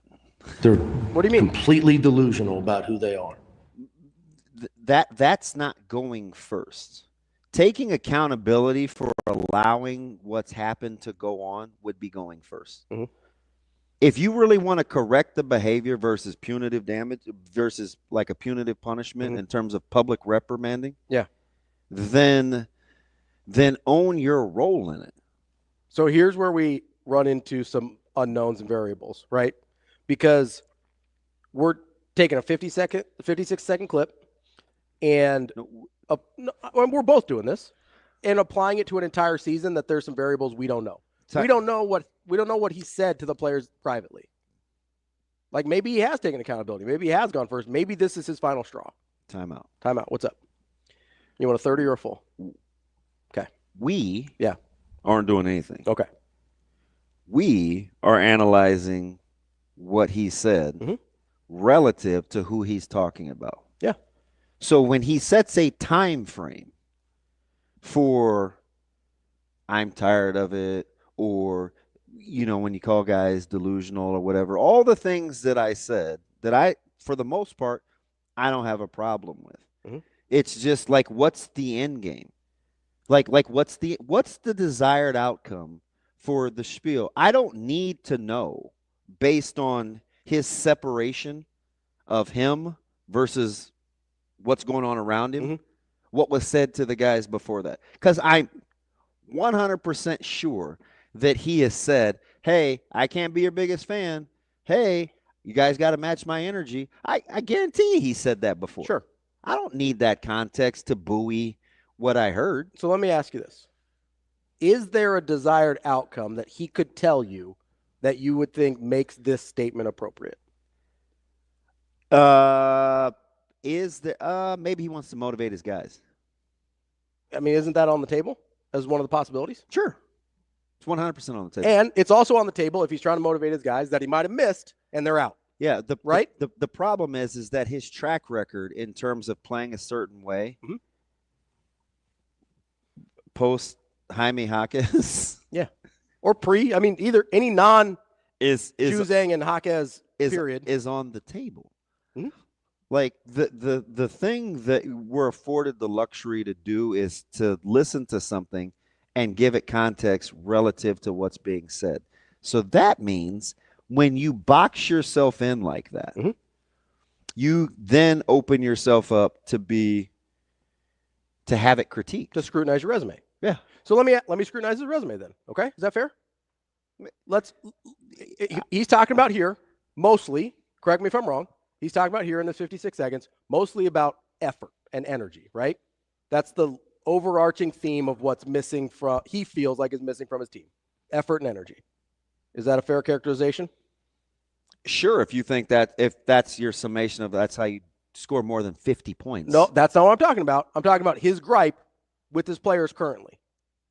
I took that as an effort and energy gripe. Yeah, but can I go back to when you say things like that, you allow yourself to be opened up and scrutinized. Yes, so I'm going to scrutinize his record. So what people will do is, if you're landing on effort and energy, how does that help your skill development based on your track record of what was said? And hey, is that fair? Totally fair criticism. Okay. I just want to make sure that that's part of the deal. Because if we're going to open it up, we don't just get to parcel what we want to open it up to. I get it. Okay. Listen, I have been critical of Mick Cronin for skill development and offensive play his entire career. Okay. I hated watching his Cincinnati teams. They were brutal. I called them multiple times rock fights, right? That's how Mick Cronin wants to coach basketball. But if he's talking about energy and effort in this particular statement, and we're opening up his career, most of his career, his teams have shown incredible energy and effort, right? Sure. So his track record on the thing he's talking about here is pretty damn good. Now, his track record on some other stuff, as you mentioned, skill development, offensive ability, scoring more than 50 points in a game, pretty bad, right? But with the thing he's specifically talking about, it is a pretty good track record of getting guys to play with high effort and high energy. So I think you can look at his track record in context of what he's saying and be like, yeah, he's right here. He's wrong about other stuff, like on how to play offensive basketball, but he's right here. That's how I would criticize his resume when he opens it up like that. Okay. Fair? The hungry dog gets the bone. Sure. He can't be the hungriest dog in the room. No, I get. I mean, I. That being said, I would love it if he recruited or developed anybody to be able to score basketball. Again, the opening line that we played to start this segment, which was, I mean, I don't need to do anything else. I almost got 500 wins. I'm only 53. You don't leave yourself any room. Zero wiggle room. Zero. Yep. That's pretty. Backed himself into a corner. But we'll focus on the other 98%. I think the other 98% matters. Again, the difference between using but and. I didn't have to add anything. Fair. I didn't have to add anything. Shane, I mean, just in case we think he meant something other than what he meant, he said what, Shane? I'm upset with everybody in that locker room, my assistant coaches and my players. I mean, I don't need to do anything else. I almost got 500 wins. I'm only 53. But hey, what he really meant was, and that. I think he said what he meant. Okay. I think he's okay backing himself into a corner there. I mean, it's a joke. It is a joke. Who's laughing? They're completely delusional about who they are. We're talking about leadership. My man said, I don't need to do anything else. Man, we didn't even get to the part I wanted to talk about. The delusional? Yes. Well, you coach. Yeah. Right? So, and you've seen plenty of delusional people. Yeah. Yeah. It drives me crazy. No, I get it. Like there might not be a more delusional group of people than people that should be playing NAIA sports that don't think they should be playing NAIA sports. I'm with you. It's wild. Like it is a wild world out there. That's okay though. That's all right. Coming up next, we're going to talk to Brian Edwards, our Vegas insider. See if he's got any thoughts on college football playoff. What else we got? We got some NFL playoffs this weekend. Yeah, I can't wait. We got a lot going on. I just want to know what other coaches are going to be on the move, too. Can we get lines for that? Ooh, I do like a little coaching search. That's DB. I'm Ravi, Lulla, more Hurrdat Sports Radio. Coming up next. We will will be back.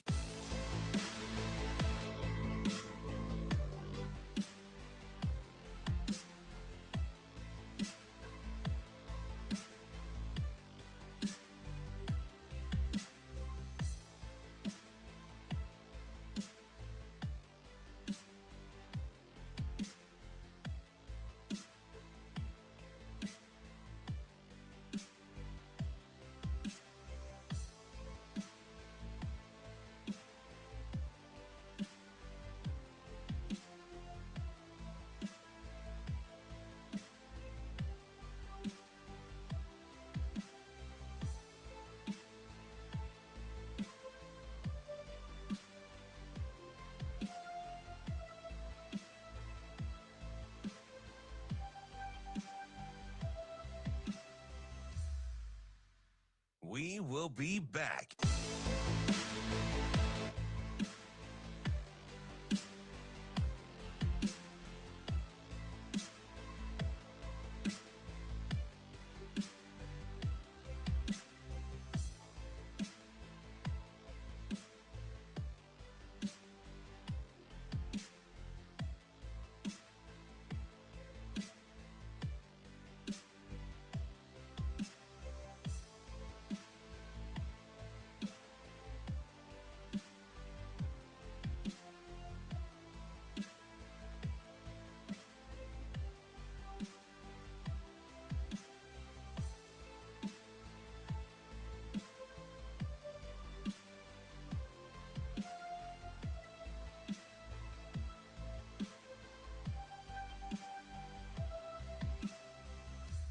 We will be back.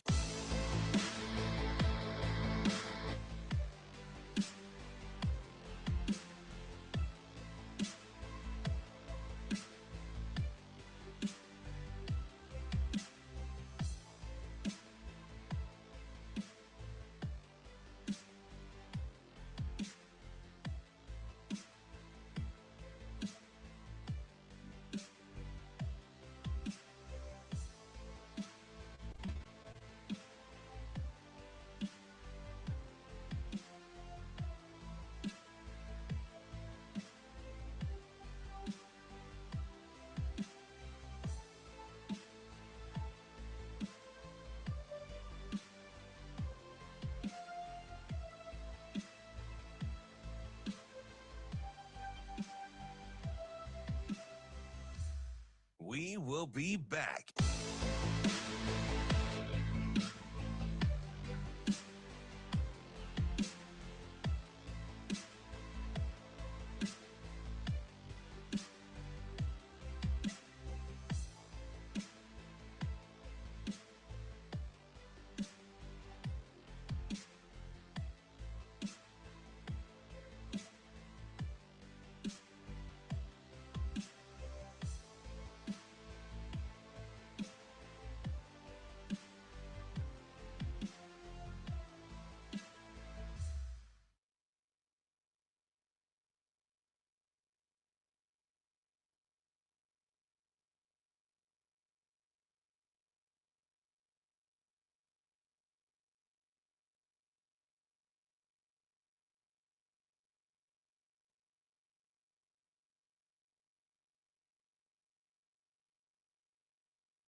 You're listening to Hurrdat Sports Radio. Now, Vegas insider, senior handicapper, and fan of the cold Budweiser bottles, Brian Edwards. It's got to be touchdown, touchdown, touchdown. Brian Edwards. I don't really love it. Brian Edwards. The way they're using the cream cheese to butter the bagel. Brian Edwards. I'm going with the cowgirl. Here is Brian Edwards. Wrapping up hour number 2 here on Hurrdat Sports Radio, AM 590, ESPN Omaha, ESPN Tri-Cities. That's DB. I'm Ravi Lulla here at Hurrdat Sports Bar and Grill. We are joined now by our friend Brian Edwards, Vegas insider from Major Wager. What's up, B? Oh, we don't have noise. Oh, man. We had had a couple weeks in a row. Look, he's clicking his button. He's going to the button. We had He's a going to the couple button. weeks in a row that were going well. He's going to the button. I don't even think he was plugged in. There he goes. We still got nothing. This might be No. We got to make sure he gets audio because my man is like wearing a toque today. It's probably like 70 degrees in Florida. My man's got a beanie on. They That is came out great. here and turned our heat off in the restaurant. Oh, little Ryan Peters? Yeah. Yeah, he did do that. We still don't have you, B. I don't know what's happening. Shane, is this a you problem? Shane, I have got to get Brian Edwards on stream. That's my favorite. Yeah, it is awesome when he's on stream. I'm trying to buy my man some time here. So he was 2 for his last 2. I mean, he's on the stream. He's on the video stream. Just can't we're just hear looking him. for a little volume. Which Is is there like some hidden button over there? Shane, B? you don't have him muted, do you? No, I don't have him muted. I'm just making sure, man. Yeah, I mean, You know what I like the you know what I questions. wanted to say that drives Shane crazy. What's that? Oh, Shane, you crazy. I'm like, better call Sasha. But by the time she gets here, You know what? the Actually, segment will be what over. drives me crazy is figure it out. That's a Ravi thing. Who, me? Or maybe a severe thing. I've never done Figure it out. Don't tell me how. Look, it goes he's into like the dough. Shane. He said call him. No, He said call call him, Shane. He's great. He like shows the phone. Dude, we got this down to a science. Austin in the chat, our guy AJ. So goes, is he on our team? he goes, what do you mean? Is he on our team? Because AJ's a little bit of a pot stirrer. He goes, I feel like my parents are fighting listening to this argument. Do you know what I mean? Like I like yeah, he's a little bit of a bleep stir. Yeah. I pledge allegiance to myself. That's what I think Austin would say. He pledges allegiance to the content. Still don't have me? Oh, there he is. What happened? What'd you do, B? What happened? I think his snow hat was on too tight. Oh, we had Wait, it. you put the things back on. We heard you. You have me? Yeah, we Yes. got you. You got us? Yeah, I don't know what was going on there. We're guy. in. Your snow hat was on too tight. What's with the toque, man? What's the temp there? About 30s. 58? 30s. It's 30s? Man, it's been like upper 30s, low 40s all week. Even in the afternoon, it's been mid upper 40s. It's too See, cold for me, gentlemen. if we got the 35 degrees, I have a whole chicken that's brining. I would put that thing on the smoker for smoked white chicken chili. But we can't get we can't get out of the 20s. It's supposed to be 34 today. So your boy It's supposed to be I don't 34 know if today. and I'm a charcoal wood guy, so it's not on the Traeger, so I got to be out there. What he's trying to tell you is, much like Mick Cronin's players, he's soft. I like that. I heard I saw- Don't get him started.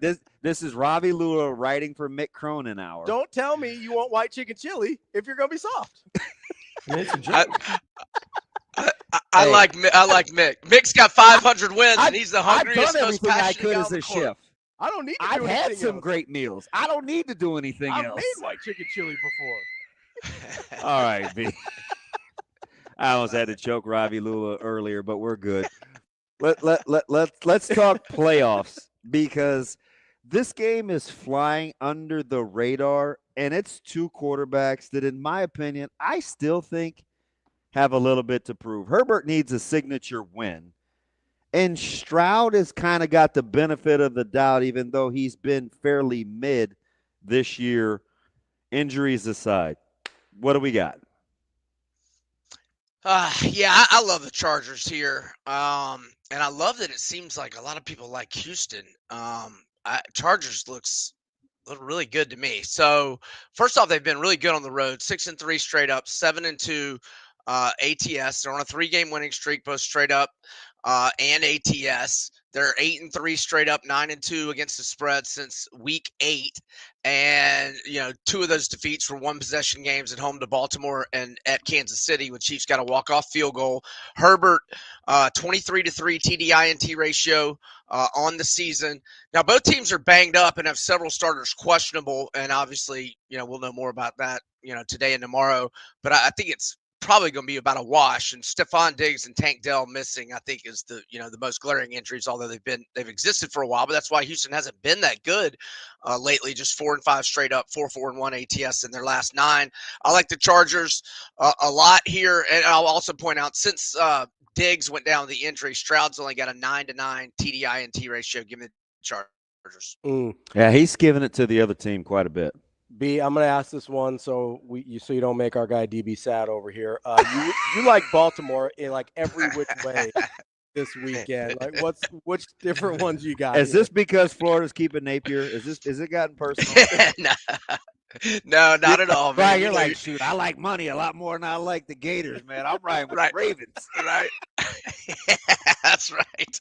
So my favorite's the team total over 26.5. And we know Pittsburgh's got a really good defense, but the offense hasn't given it much help lately. And in 3 of the last 4 games, Pittsburgh's given up 29, 34, and 27. And the 34 was at Baltimore.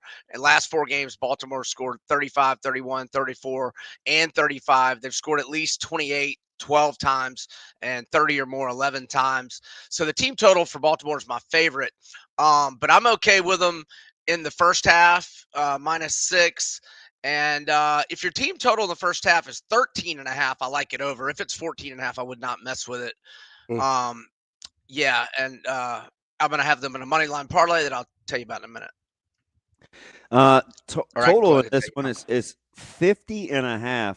ATS, it's a key number. Tampa Bay appears to be able to score on anyone, but I mean, they're going to have to score a lot. That defense has been a little shaky. Just 3 at home. What do you like? I like Washington. So these teams played each other in week 1. It was 37-20 Tampa, but I thought it was a little closer than the score indicated. Washington missed a field goal off a 10-play drive in the first half. They missed a field goal on a 12-play drive, the opening of the second half. And, yeah, Tampa Bay got it done. But that was, game 1 with Daniels. He actually played good in that game. He had 88 rushing yards and 2 touchdowns. They're on a 5-game winning streak. And before that, it was a 3-game losing streak where I thought they coulda, woulda, won all those games. I mean, they had a 4th-quarter lead at Philly. Probably they didn't deserve to win that one. But anywho, I just like the form Washington's in. And, yeah. And also, they're 3-2-1 ATS as an underdog with 3 outright wins. I like the Commanders. So B, I'm very risk averse in my real life, but when I'm betting, I love a parlay. So tell me about this money line parlay you got for us. Risk averse. It's the This 3. dude, it's a crapshoot. I like him every day he comes to work. There's no aversion there. It's not a crapshoot. It's always no. So I'm going to go 3-team parlay money line just to win outright. Eagles, Ravens, Bills. It should be a small plus around plus 105. If you get some good numbers, maybe plus 110. Eagles, Ravens, and Bills to win outright. The only one I was really somewhat worried about was Eagles, but looks like Jalen's going to be good to go after practicing yesterday. It's crazy that as maligned as he's been in that organization, man, when this guy trots out and he's in his gear and his helmet, like there's like this collective exhale in like, Philly thank Nation. God. It's like, wait a minute. I didn't think you guys liked your quarterback. What's wrong with old Kenny? Throw it to the other team, pick it. Well, they saw the backup and they're like, we miss Jalen. All right. Well, I wonder if McKee would have started instead of Pickett this week if Jalen couldn't go. Yeah, and they pull off a playoff victory, and all of a sudden he could have run for mayor. Philly tough town. Sure. But Santa Claus. I still think ATS, this number's too big. Everybody's in love with Ohio State. Total's 53. Conventional wisdom says there'll be points. What are the plays here in Ohio State, Texas? I'm kind of there with you, Damon, on sort of leaning Texas, but I was hoping that we'd get a lot of money and it'd get up to 7, so I'm probably going to pass on Texas. I like the over. It's hitting back-to-back for Ohio State, combined scores of 59 and 62. Since Michigan shut them down, the offense has scored 42 and 41 against Tennessee and Oregon, respectively. Howard's played well these last 2. So I'm going to go over 53. And I also like Jeremiah Smith's receiving yards prop to go over 84 and a half. He's had 13 catches, 290 yards, and 4 touchdowns in these last 2 games. So I think they're going to go to Smith. I think he gets a lot of targets. So I like that over and then over 53 for the game. B, the other playoff, Notre Dame at Penn State. That's a real tight line, -1 Notre Dame. Is there a place that you like that play? Yeah, super small opinion on Notre Dame. I'm just going to go with the Irish. I don't have a lot of fancy stats or reasons why. I just kind of feeling them, but it's not a big opinion whatsoever. Well, they're going to win the national championship, so it's a good opinion on your side. Hey, Ravi, I had the Seminoles last night. Miami's auto fade mode right now. Hey, so you know what's funny about that? I just got to take 20 seconds because I follow. I got a good buddy that is a huge Miami guy, and he was quoting me all these stats yesterday, about bad losses and bad luck and unexpected wins, and Miami was due and the line stinks, and oh god, he was like unloading on Miami. And with each minute B that game was being played, like at the 4-minute mark, he's like, I effing can't believe I bought the line on this. Like, what a that's a bad basketball team. Yeah, it is. And Nigel Pack is their leading scorer, and he's been out 4 or 5 games. But yeah, they're auto fade right now. Hey, just like Florida State was in football season. B, we appreciate the time as always. We'll talk to you next week. Thanks, B. All right, fellas. Y'all have a good one. Thanks. More Hurrdat Sports Radio coming up next.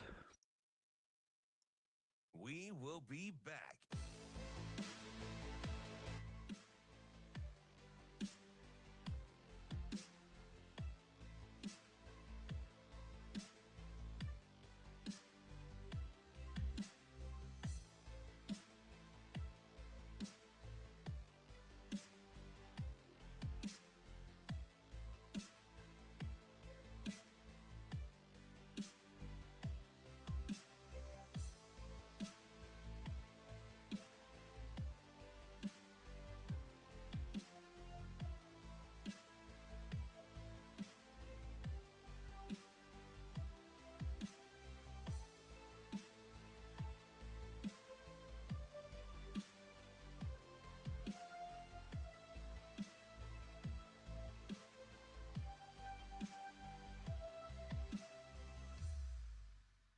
We will be back.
You're listening to Hurrdat Sports Radio.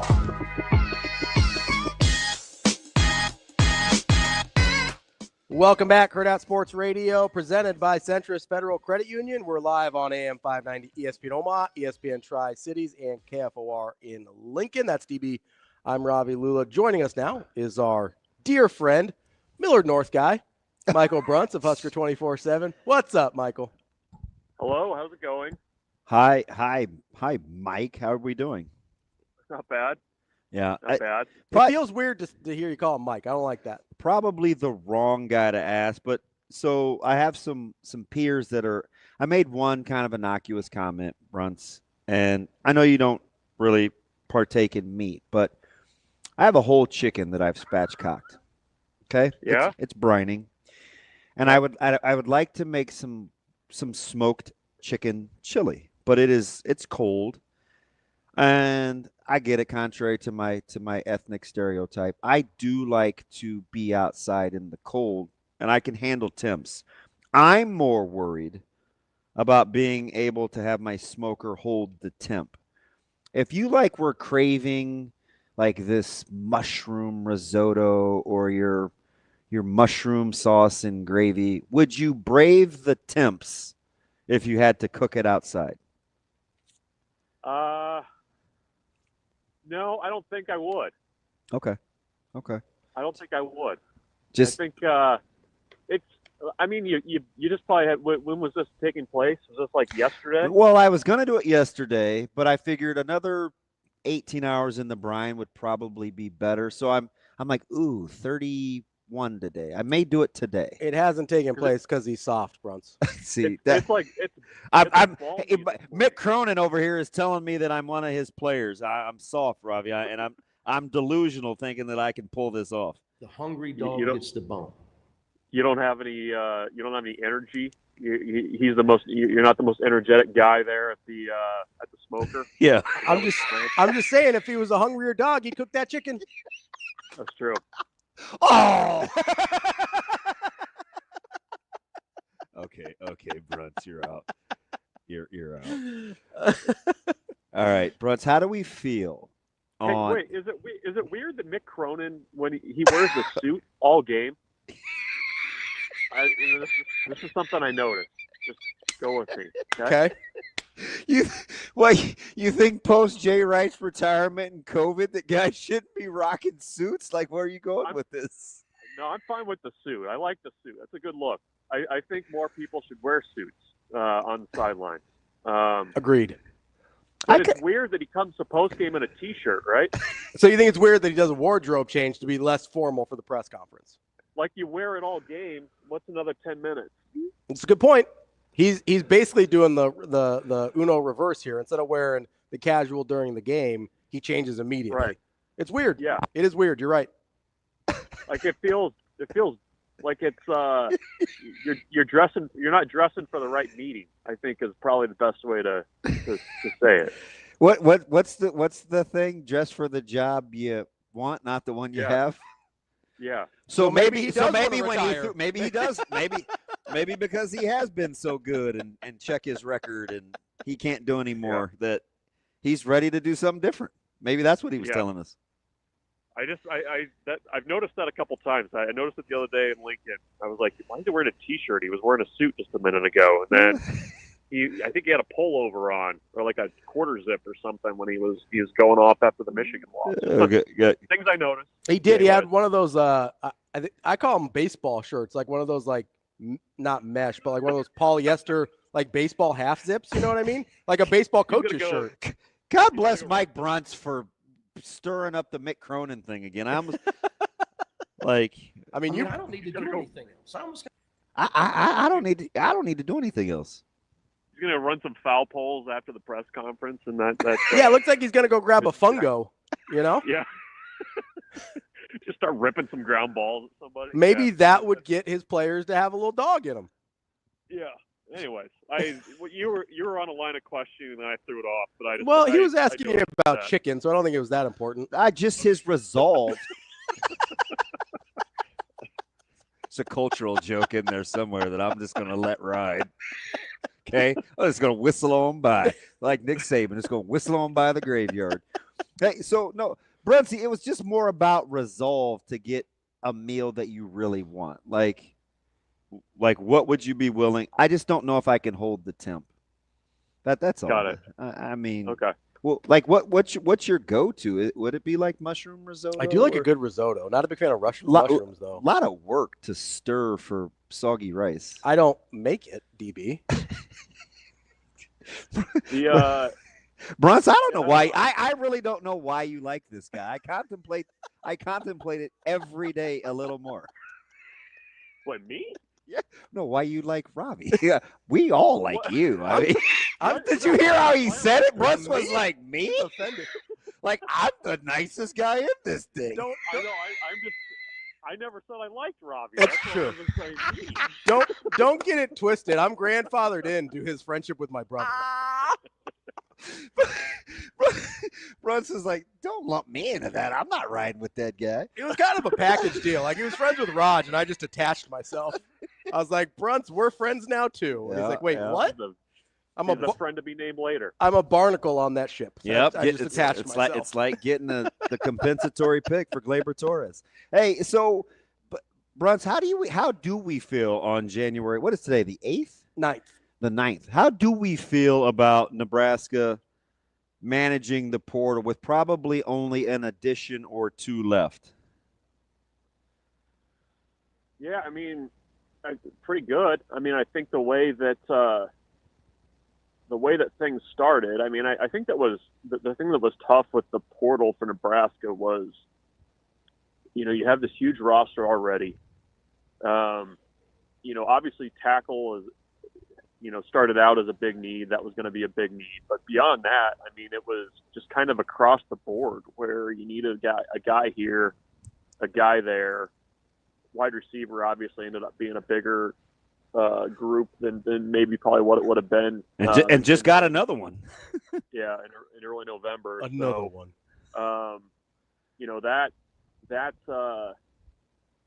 I think they've done a good job of kind of managing things and finding them a large group of guys who I think are going to, be early contributors. I think the shift has been interesting in the way that Nebraska's kind of targeted guys. It's felt like the aggressions ratcheted up a couple notches with who they've gone after, especially at positions of need. And I think they've done a pretty good job of handling it. And they've got guys that, they've found some dudes in the portal, not just guys that are going to come in and compete. I mean, these are guys that are going to be starters. They're going to, be a big piece of this team. And I think that's how you have to do it nowadays. And, I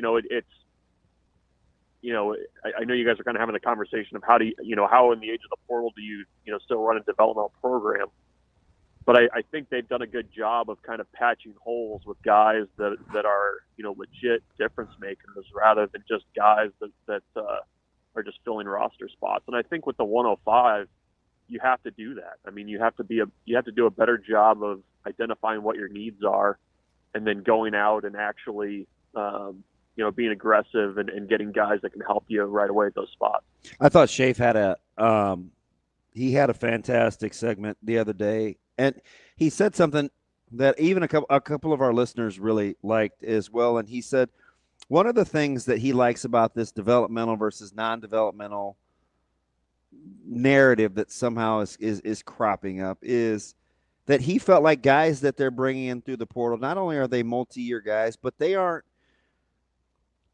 for lack of a better term, they aren't growth stymiers to other guys at key positions, right? Like it's more of a, we can get these guys ready to play while not killing or stunting the growth of guys that we currently have on the roster. Do you kind of see it like that as well? Yeah. I mean, and I think I thought that was a really good point. Yeah, I think that's how you have to do it along the lines, right? Like, if a guy is not necessarily going to be ready or maybe needs another year, I mean, essentially what you're doing is buying them time, but you're doing it with a guy that's already pretty far along in terms of their development and what they can be. I mean, the addition of Pritchett yesterday, buys you more time for some of those younger guys in your program to come along and not have to be forced into action before they're ready. I mean, I think that's the position I look at the most of, like, how do you get somebody that can help you right now while also, I think it's probably a fair expectation that by, year 3 in a program, a guy's ready to go. And I think that's where kind of that first group of offensive linemen that Nebraska signed, that's where they're at. And, the Grant Brickses are going into their second year in the program and coming along. So I think that's kind of the delicate balance that you can strike with your portal additions. I mean, it doesn't have to be, you can kind of have both, I guess, is probably the best way to put it. And I think they've done a good job of doing that at a number of spots. Linebacker's another one too, where you bring in a guy for 1 year that's been really productive and could be a little bit of a leader in that group, it buys you more time to develop the guys that are around him, while also giving those guys playing time and being part of the rotation too. We're talking with Michael Bruntz, Husker 24/7. Bruntz, I think there's sometimes a misnomer amongst fans too, that just because you got a guy in the transfer portal, that doesn't mean he's also not a developmental guy, right? Like there was a concerted effort in this class to have guys with multiple years left after they transfer. Like that's part of that same philosophy, right? Wait, do we still want to be developmental, or do we think that's changed? Let's start there. And then fair. Do we want to be developmental, Bruntz? We think the coaches do. I don't know. What do you think? Well, I think everybody does. Okay. All right.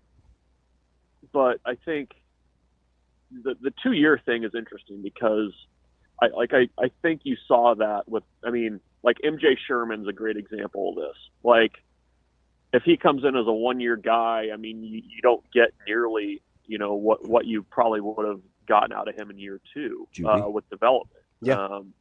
I think he's probably the best example that I can think of right now. And maybe Ben Scott. What about Judy? Yeah. Well, how many snaps did he play in college when he got to Nebraska? Like it was like fewer than 10. Yeah. He had not played very much. So, I think with the class now, like Gabe Marks is a guy that he's never played a college snap, but there's something you feel pretty good about there. To bring him in and bring him along. Pritchett's the same way. Just because he started at Alabama doesn't mean he's a, finished product and draft ready right out of the gates. There's going to have to be growth there. And I think sometimes too, you have to allow that guys, when they go to a new program, are going to benefit from a change of scenery. Like it's a different coach coaching you. It's a different approach. And I think sometimes guys can respond pretty well to that. So, I think they've got, Andrew Marshall, the cornerback that they brought in from that they're bringing in from Idaho. I'm sure he's going to be significantly better, after his second year at Nebraska than he is coming in. So, there are definite. You can be a plug and play guy and come in and play a ton right away. But I think guys aren't just going to stay static the second they get on campus. There's a potential for growth there for a lot of those guys. Bruntz, as you look at the class as a whole, is there anywhere you think they've missed in terms of filling up holes for this next season? Or even if there's no one left to add to this class, are you like, yeah, I think they pretty much nailed what they needed to?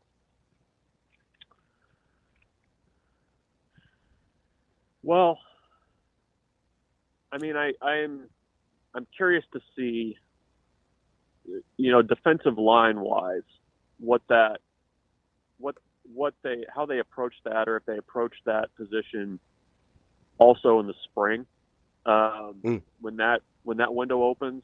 I think just kind of looking at, the group that they have now, it feels like they would benefit from like another guy in the middle. And I think that's probably true of a lot of teams are probably saying like, hey, we could really use a 300-pound guy in the middle to go in there and play a bunch of snaps. It's a premium position. So that's one where I think, that maybe they, circle back on, especially once they have their defensive line coach on campus and they're able to kind of approach that differently and they see what they've got. But I mean, I think overall they've done a really nice job of, addressing a lot of the needs that they have. Another one was, the special teams piece of it was huge. And that probably got lost in the shuffle a little bit, but I think they've done a pretty clear-minded job of identifying needs and being aggressive to meeting those needs. Bruntz, let me ask you something. We talk developmental and this, that, and the other all the time, and it's weird because a lot of times we don't talk about it as it relates to guys that are currently on the roster. If you had your druthers and Nebraska was going to truly get over the hump as a developmental program, what guy would you start with that needs to develop the most? Just one player? I have one. Could I convince you that it's Dylan Raiola? You could. Yeah, you could do that. Do you know why I say that? And I'm just thinking about this. I wish I would have waited for your answer. That's pretty bad radio. I just started at this, Bruntz, so cut me some slack. Literally my third week. Why don't you just tell me who the player? So this would be my. I don't like either one of you now. So one of the reasons why I think why Dylan comes to mind is because I envision this guy, like, what if he's in kind of this elite level shape, gives me just a little bit of a running threat or mechanics or just there's a multitude of things I think of right off the top of my head where I'm like, ooh, if he could go from this to this, that would change things dramatically. Maybe that's not who you would start with, but that's the first guy that I thought of was like, man, what if this guy developed into being the guy that we all think he's capable of being? Yeah, no, I hit on a few more of those deep balls. I mean, that looks a lot different. Yeah, I mean, that's a fair and he's already really good, right? So it's like you yeah. normally wouldn't start with him, but that one intrigues me. Yeah. Well, I mean, if you're going to talk development, I mean, you've got a guy that has only been with his quarterback coach for a year, has a relatively brand new offensive coordinator that, I don't think that, the developmental work that you're talking about, I don't know how much of that you can actually do in the middle of the season when you're trying to figure out an offense and get everybody on the same page. I mean, I can't imagine that there was a ton of that, especially on the field type stuff. So, yeah, I mean, it's having a full off season for Dylan is huge. My sense is that Dana has a pretty strong opinion on how he wants things to look and how he wants things to run. And I think that's something that can also help a young quarterback too. And even when there's in Dana's background where maybe he's had a quarterback that maybe doesn't have the talent of Dylan, I think that quarterback's benefited a lot from the system and his coaching. So yeah, I mean, I think it's that's probably not where I would have gone either, but I'll go with you there. I think that's a pretty good answer. Well, give me another one too, because a lot of times people don't talk about developing one of your better players, but that one intrigues me just for the reasons I said. If I hadn't have asked a leading question and an answer, as a first-time radio guy, what would you? Is it really that funny, Ravi? That's why I don't like you. That's why I like you. That's an old Seinfeld thing with the movie phone reference. Like, why don't you just tell me the movie you're looking for? I don't know. Is like what does Emmett Johnson look like with another a developmental off season? I mean, I think he's got potential in that offense to be pretty good. He's pretty good towards the end of the season. I mean, I think he's a guy that you need to continue to develop because it feels like. Could EJ go from 15 to 22 touches? Yeah, I mean, wouldn't that's interesting. Does he feel like does it feel like with him? I was thinking about this the other day, and I could be completely wrong, but it feels like he's kind of at that point that Divino Zigbo was at before Divino Zigbo took off. The guy that they played by accident? Yes. Yeah. That's interesting. You know what? I wouldn't have said him, but now I'm a Zigbo. Yeah, a Zigbo. Now I'm curious. So, like, if you're talking like portal additions and what Nebraska's added, I mean, they have not done anything at the running back spot. So yeah, no, like not even visits. Yeah, they have seemed uninterested in the running back spot. So, I mean, that would be a guy that I would watch really closely in the spring to be like, okay, is he able to make that next step to where, you know, across a 12-game season, I mean, is he inching towards 1,000 yards, which Nebraska has not sniffed in quite a while. So, since since a Zigbo. If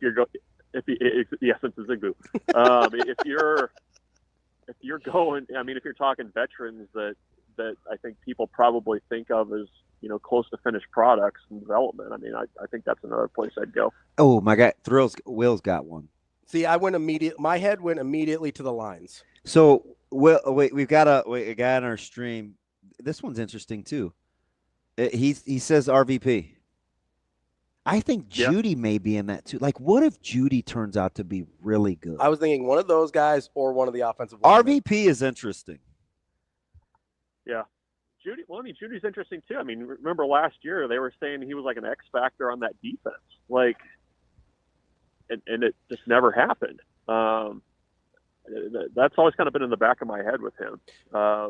You know, obviously Nebraska sees a higher ceiling for him that he has to get to. RVP is interesting too because, I mean, if he comes along and is, you know, not Ty Robinson, but takes a step towards being Ty Robinson, I mean, that defensive line looks a heck of a lot different and probably eases my concerns about what's in the middle of that defense.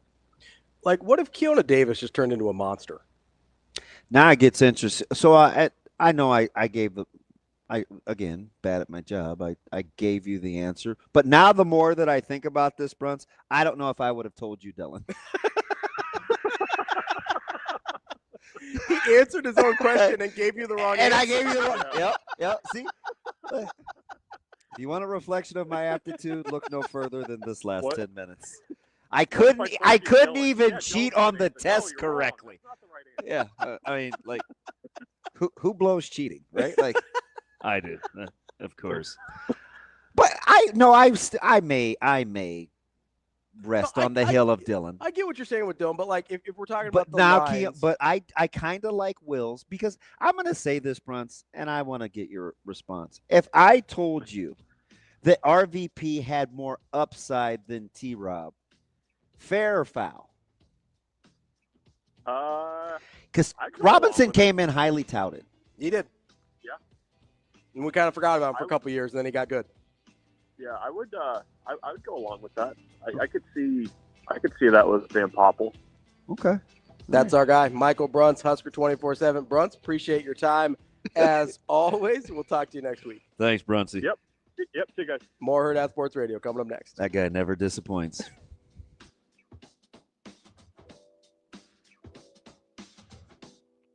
We will be back.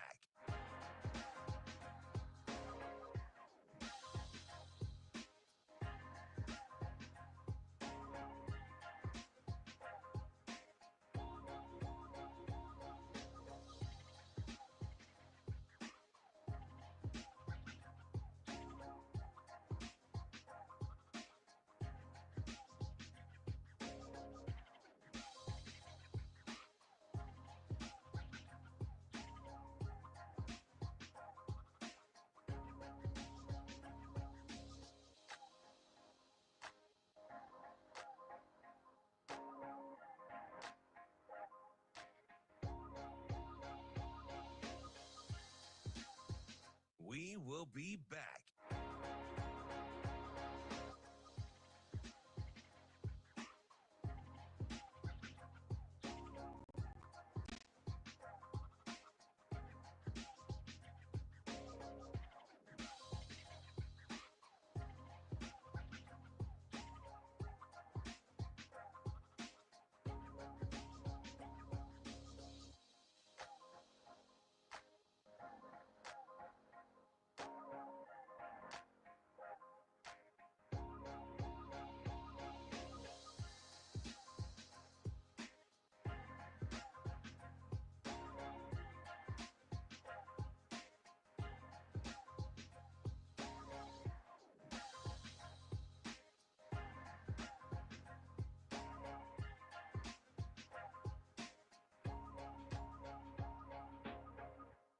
will be back.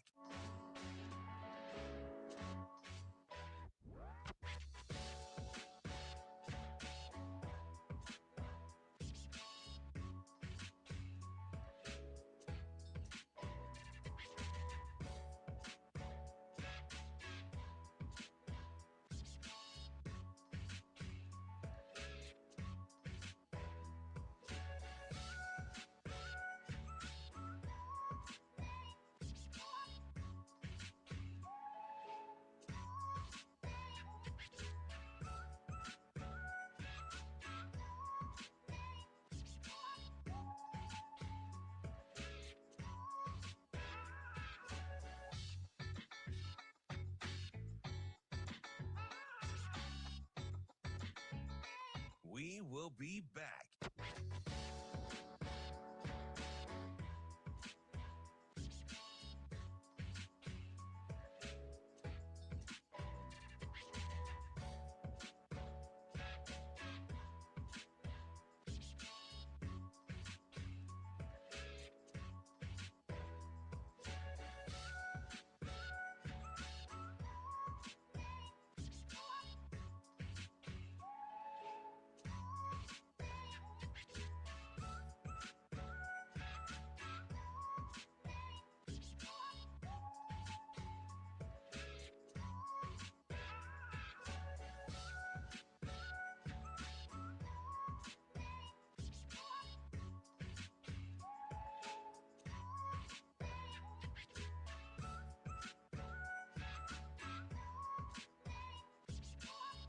We will be back.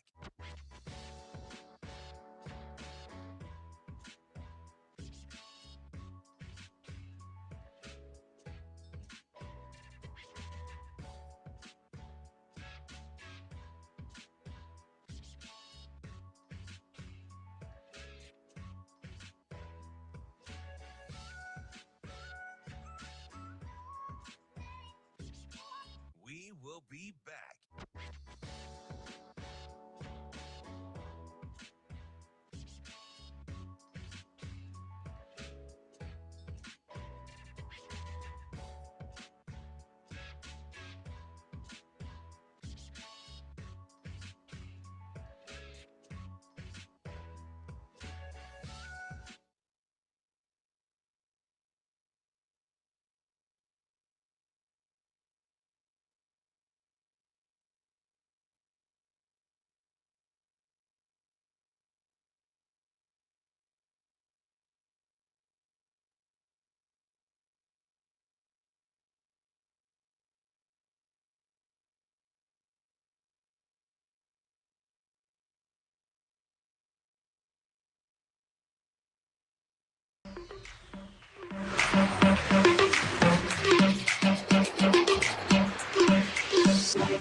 You're listening to Hurrdat Sports Radio.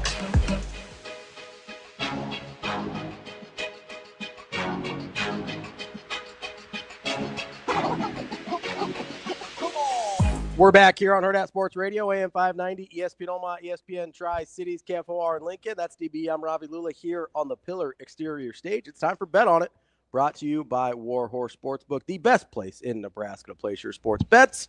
Whether it's at the casino in Lincoln or in Omaha, they've got you covered. Check out warhorsecasino.com for more info. What's up, DB? Why are you looking at me like that? I'm traumatized. By what? By me and Bruntz teaming up on you, or? No, I'm used to that. Oh, okay. I am a little disappointed. You for 10 seconds got out of breath Brandon turn on me. So that's my dude. That's true. He usually doesn't ride with me. No, I know. But that's how you know that's why I like him though. He's just an equal. He's equal opportunity. He's whatever. You know, I meant to ask him and I got sidetracked. Yeah. Speaking of Bet On It, would you trade for McCarthy? If I'm who? Anybody? Yeah. There's definitely certain situations. Because I can't remember how he thinks of McCarthy. I think he likes him, right? I can't remember. I really don't.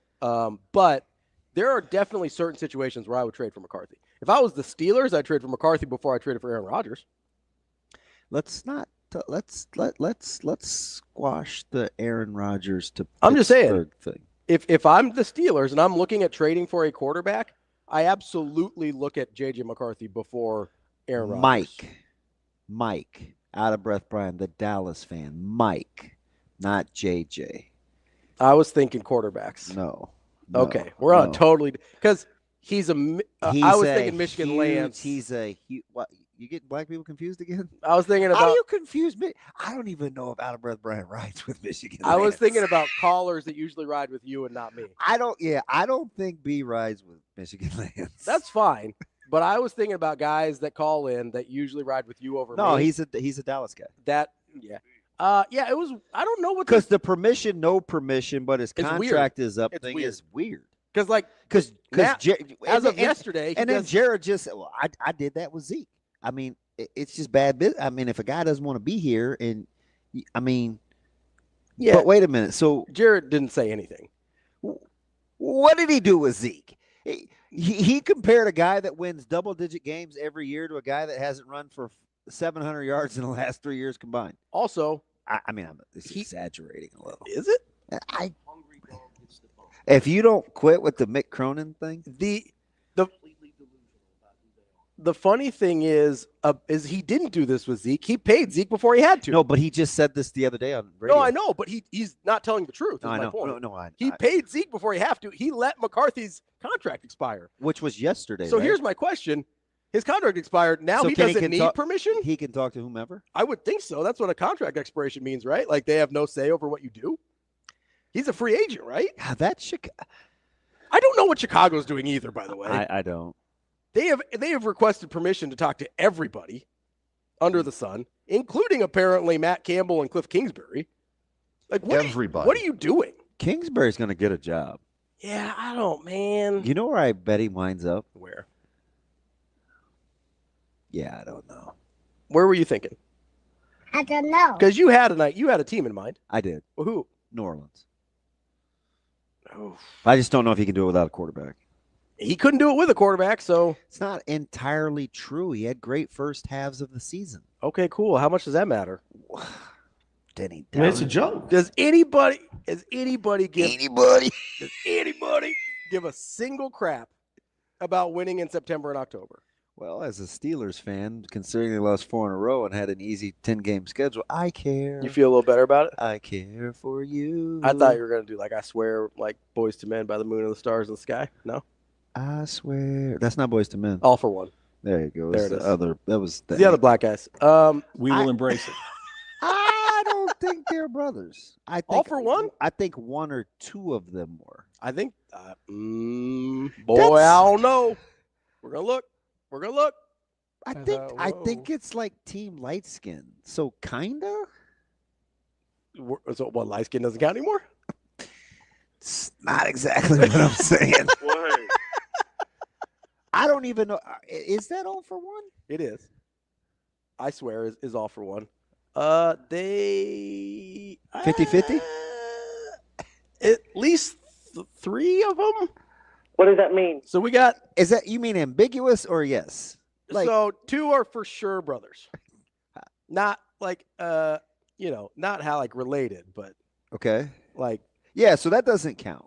No, 2 of them are black. That doesn't count though. One of them is, I believe, light skinned. Okay. I'll be honest. One of them kind of looks Hispanic. He kind of looks like Fat Joe. I don't know if I don't know if Fat Joe had a deal before Terror Squad. Surprise, surprise. But that would be I'm so done. My best guesstimation of the breakdown here. Yeah. I would guess. You're not gonna bet on it though. No. It's a light opinion, like B. Edwards on Notre Dame. It's a light opinion on the breakdown of All for One's ethnicity. So yesterday of Arkansas and Villanova, would you have guessed that Arkansas would have been the one to fall short? But they, after getting up 11-1, they apparently forgot how to score. No, because I don't really trust Calipari, even though I find myself defending him against people sometimes. You're watching Villanova beat UConn. You're like, this damn DB. Yes, 100%. Yeah. Well, I'm sitting there. I go, you gotta be kidding me. Because you hate Neptune. Yes, because I think Neptune sucks. Wow. I don't think that dude can coach his way out of a wet paper bag. No, you're exactly right. Oh, sad. I think my guy Ian, who coaches his daughter's Holy Family 5th grade team, could coach Villanova better than Kyle Neptune. They're undefeated right now. They're smoking people. I don't think she's listening right now. She listens to us every morning. Yeah. Back in the day. Is she a bucket getter? Yeah, so she's the one that her team won the volleyball championship a couple months ago. Oh, yeah. And so yeah. they're killing it in basketball too. His goal, like he's smoking people. He showed me a screenshot of their they were like 38-7 was their final. And he's like, man, we're trying to get 50 points in a game, but they keep putting that running clock on us. Getting tossed like he's that dude. He's got first world problems. Okay. He can't score 50 because they're putting. He's that dude. They're Not enough time to score. Exactly. He's got Mike Leach problems. You Kind know, of wondering about your selection of friends. dude. Ian's great. Is he? Ian's. And it's funny too because that's ultimately what you land on. Yeah, he's a good dude. So is she like the Dixon of her team? Man, I don't know. Can you believe that guy's evolution as an offensive player? So I was just talking to Jake about this last night. He texted me unprompted about Dixon, and I'm like, okay, I can't believe he was like, I can't believe he's leading the country in scoring after kind of what he's been. 26 that's a game. That's a big boy number. That's a real You number. don't see that in college. Yeah, and what I can't believe though is he's shooting 49% from three, which also leads the country. By the way, How about the yes step back? Dude, that's the crazy thing is they're not spot ups. Yeah, I know it. Like before, he was like a catch and shoot, and you're like, you probably need to get out on him. We thought it was only Kalkbrenner in the matchup because of drop covers that he would do that. Right, but he would on the catch and shoot. You're like, okay, he's dangerous there. Now he's doing like little hezzies and step backs and creating threes off the dribble, which was not in his game before. You know where I thought the game was over? Where? When he shot the running right-handed floater. I was like, oh my God, they're going to let Solo Ball just work them. Yeah. But Caravan is on the Caravan of Struggle Bus. Mm-hmm. The Caravan he of looks Love. dramatically different without some of his buddies in town. Yeah. That are no longer playing for inexplicably missed the 2 free throws late too. Yeah, that's weird. Like he's an 81%er. That's how you know it's like it's happening up here. That crowd got loose though. Yeah. That was it's been a good environment still, even though Neptune's terrible. That dude can't coach. I'm sorry. I can't believe Maddie hasn't reeled you in. Absolutely not. I don't think he thinks Neptune can coach either. But he was kind of holding. The jury was holding out. Jury was out for him still on Neptune. But earlier this year, he's like, yeah, you might be right on old Kyle Neptune there. I don't know. He got him to play. I don't know how he got. I know how he got that job, but he shouldn't have got that job. I'm going back to the well tonight. Well, you want a couple more winners? Yeah, I always want winners. Coming off a 1-1, which is, by the way, it's 2-1 in the last 3. It's all right. You know, you're not on your 18-game win streak anymore. But I'm going to get there. Yeah, 100%. I'm supremely confident. Supremely confident. I'm going right back to the well. Like Diana Ross in the Supremes. That thing wet. Because when and with Rutgers. Oh, you love Rutgers. Listen, Harp checked out. I thought he was playing. Mm-hmm. He was good to go. He only had 4 field goal attempts. Mm-hmm. He sold. He didn't feel good. He sat. Yep. So I had to watch Wisconsin do that to Rutgers without really Harper playing. Mm-hmm. Oh, no, I'm going back to the Rutgers well. Going back on Rutgers? I'm going back to the Rutgers Plus well. 1.5 against the Boilermakers? Yep, against Purdue. Who's your other one? Give me. Uh-oh. I'm going to Columbus, the Ohio State Buckeyes. You got a -3.5 against the Fighting Dana Altmans? -3. That's what I'm looking at. Okay, I got a 3.5, but all right. I like the Ohio State, and I love the Scarlet Knights of Rutgers catching a small number at home. I am going college football playoff. Give me my Golden Domers -1.5. He's a honk. Against the Nittany Lions. That's Bet on It, brought to you by War Sportsbook. We will be back.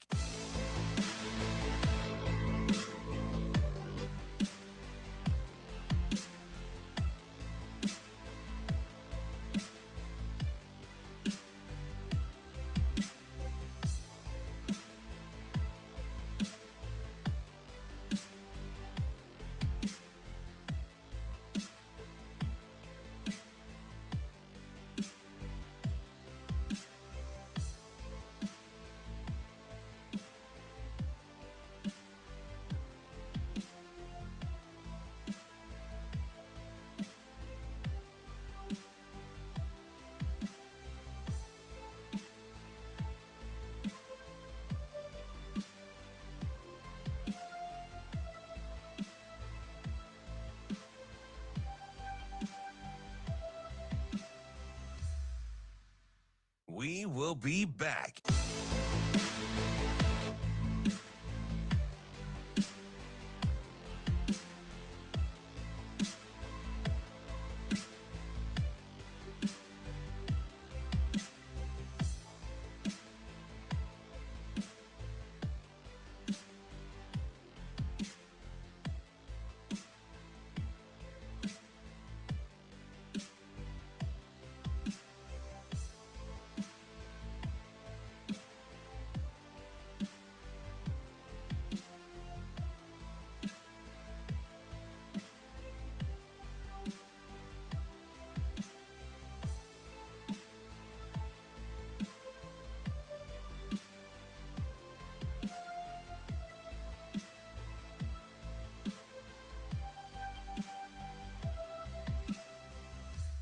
We will be back.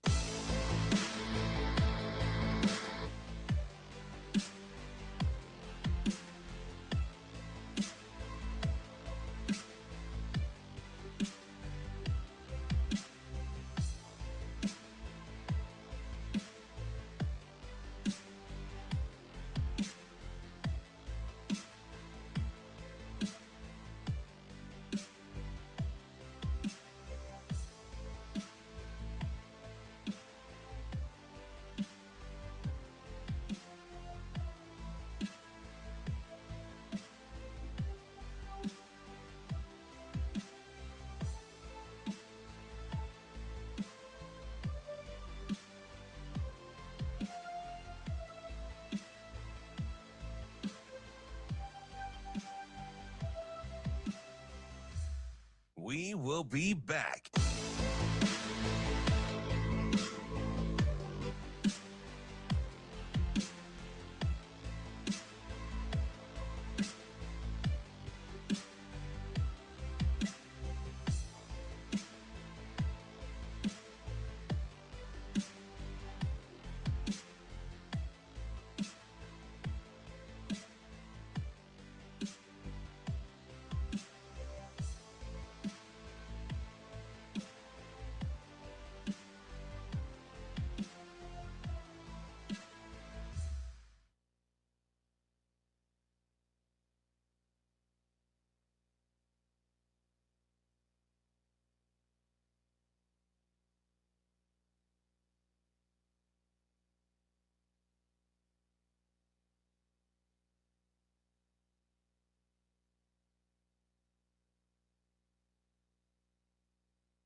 You're listening to Hurrdat Sports Radio. Welcome back here on Hurrdat Sports Radio, AM 590, ESPN Omaha, ESPN Tri-Cities, KFOR, and Lincoln. We're going to talk to Stephen Means here in just a second. He covers Ohio State for Cleveland.com. Yeah. We'll get a little preview here. I'm curious. Yeah. Hot, trendy team. Feeling pretty good. Which hot, trendy team? The Ohio State Buckeyes? Yeah. Well, let's talk to Stephen Means about it. See what he has to say. Stephen, what's going on, man? How you doing? Good. Stephen, how are we doing this morning? I'm good. How are you? Good. So you get the sentiment, you know, kind of what the national feel is. This team is really starting to play well late and have had their way in the playoffs. Is it dangerous that Ohio State could still have a little bit of ink on their fingers from reading about themselves as of late? No, because, I mean, it's not like they've accomplished anything, right? They lost the Big Ten, the chance of the Big Ten championship. They lost to Michigan for a fourth year in a row. So this is kind of their only goal that they can accomplish this year. And I think that's probably keeping them pretty locked in and not really being at a threat of having that letdown that I think you expect most people to have. You've had two back-to-back performances like this. Stephen, what's the biggest difference you've seen from them losing that game to Michigan to the way they've played in the college football playoff here? Is it just a matter of focus and being locked in, or have you seen something else? No, I just think they're approaching football as if they're better than everybody else. Not trying to approach football as if, they're trying to prove something in the run game. I think they just overthought the Michigan game, and obviously that rivalry game comes with some things with it that other games are just not going to come with, and so there is a sense of, the coaching staff is coaching free, the players are playing free, and so yeah, they're going to have to solve the Michigan problem, but that's a problem for 12 months from now. Right now, I think you have seen them put themselves in a situation where you probably think, I'll take Ohio State over just about anybody who's not wearing Baylor blue.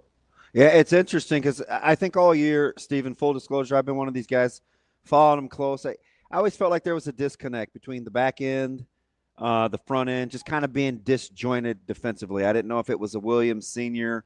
Knowles thing, but as I've watched this D-line the last couple of games, I thought Tennessee was physical up front. They got whipped. And I did have a few questions about Oregon along the offensive line, but Ohio State handled their business and looked good doing so. Is there a difference, in your opinion, in the way that front four is playing as of late? Yeah, and we started to see that late in the season, really after that first Oregon loss. They made some tweaks to some things in the secondary that have forced quarterbacks to hold on to the ball a little bit longer, which is allowing these guys to get home up front. But I also just think the offense is probably having an underrated role in why the defense is playing so well. Think about it. When you're 21-0 at the end of the first quarter, when you're 17-0 in the first quarter, 34-0 in the middle of the second quarter, teams can't really run the ball because they're trying to play. That's a good point. What you're seeing as a result of that is Ohio State's defense has a chance to really tee off on teams in a way that we haven't really seen in quite some time. And Jack Sawyer and JT Tuimoloau and Hadley Williams and Ty Hamilton are taking full advantage of it. Stephen, as you look at the matchup with Texas, is there an area where you think the Longhorns are particularly troublesome for Ohio State? I think, as funny as it is to say, given Ohio State's wide receivers, I think that Texas' secondary is interesting because it's not so much that they're going to test Jeremiah Smith and Will Howard and Carnell Tate. It's more, and Emeka Buka. It's more they're going to force Will Howard to maybe be a little bit more patient than he's had to be the last couple of games, because they do play a lot of zone and they can kind of work their way up the field. So can Will Howard stay patient and try to force things that maybe aren't there and not stay patient? I think if that happens, then maybe we see something similar to what we saw against Michigan, what we saw against Penn State, where he can get a little turnover heavy. But if he's locked in and he can continue to be patient and allow things to come to him, we're going to see what we've seen the last 2 games. Interesting, because I think the one place that Texas's depth and their versatility, they can collapse the pocket and they're stout at the point of attack.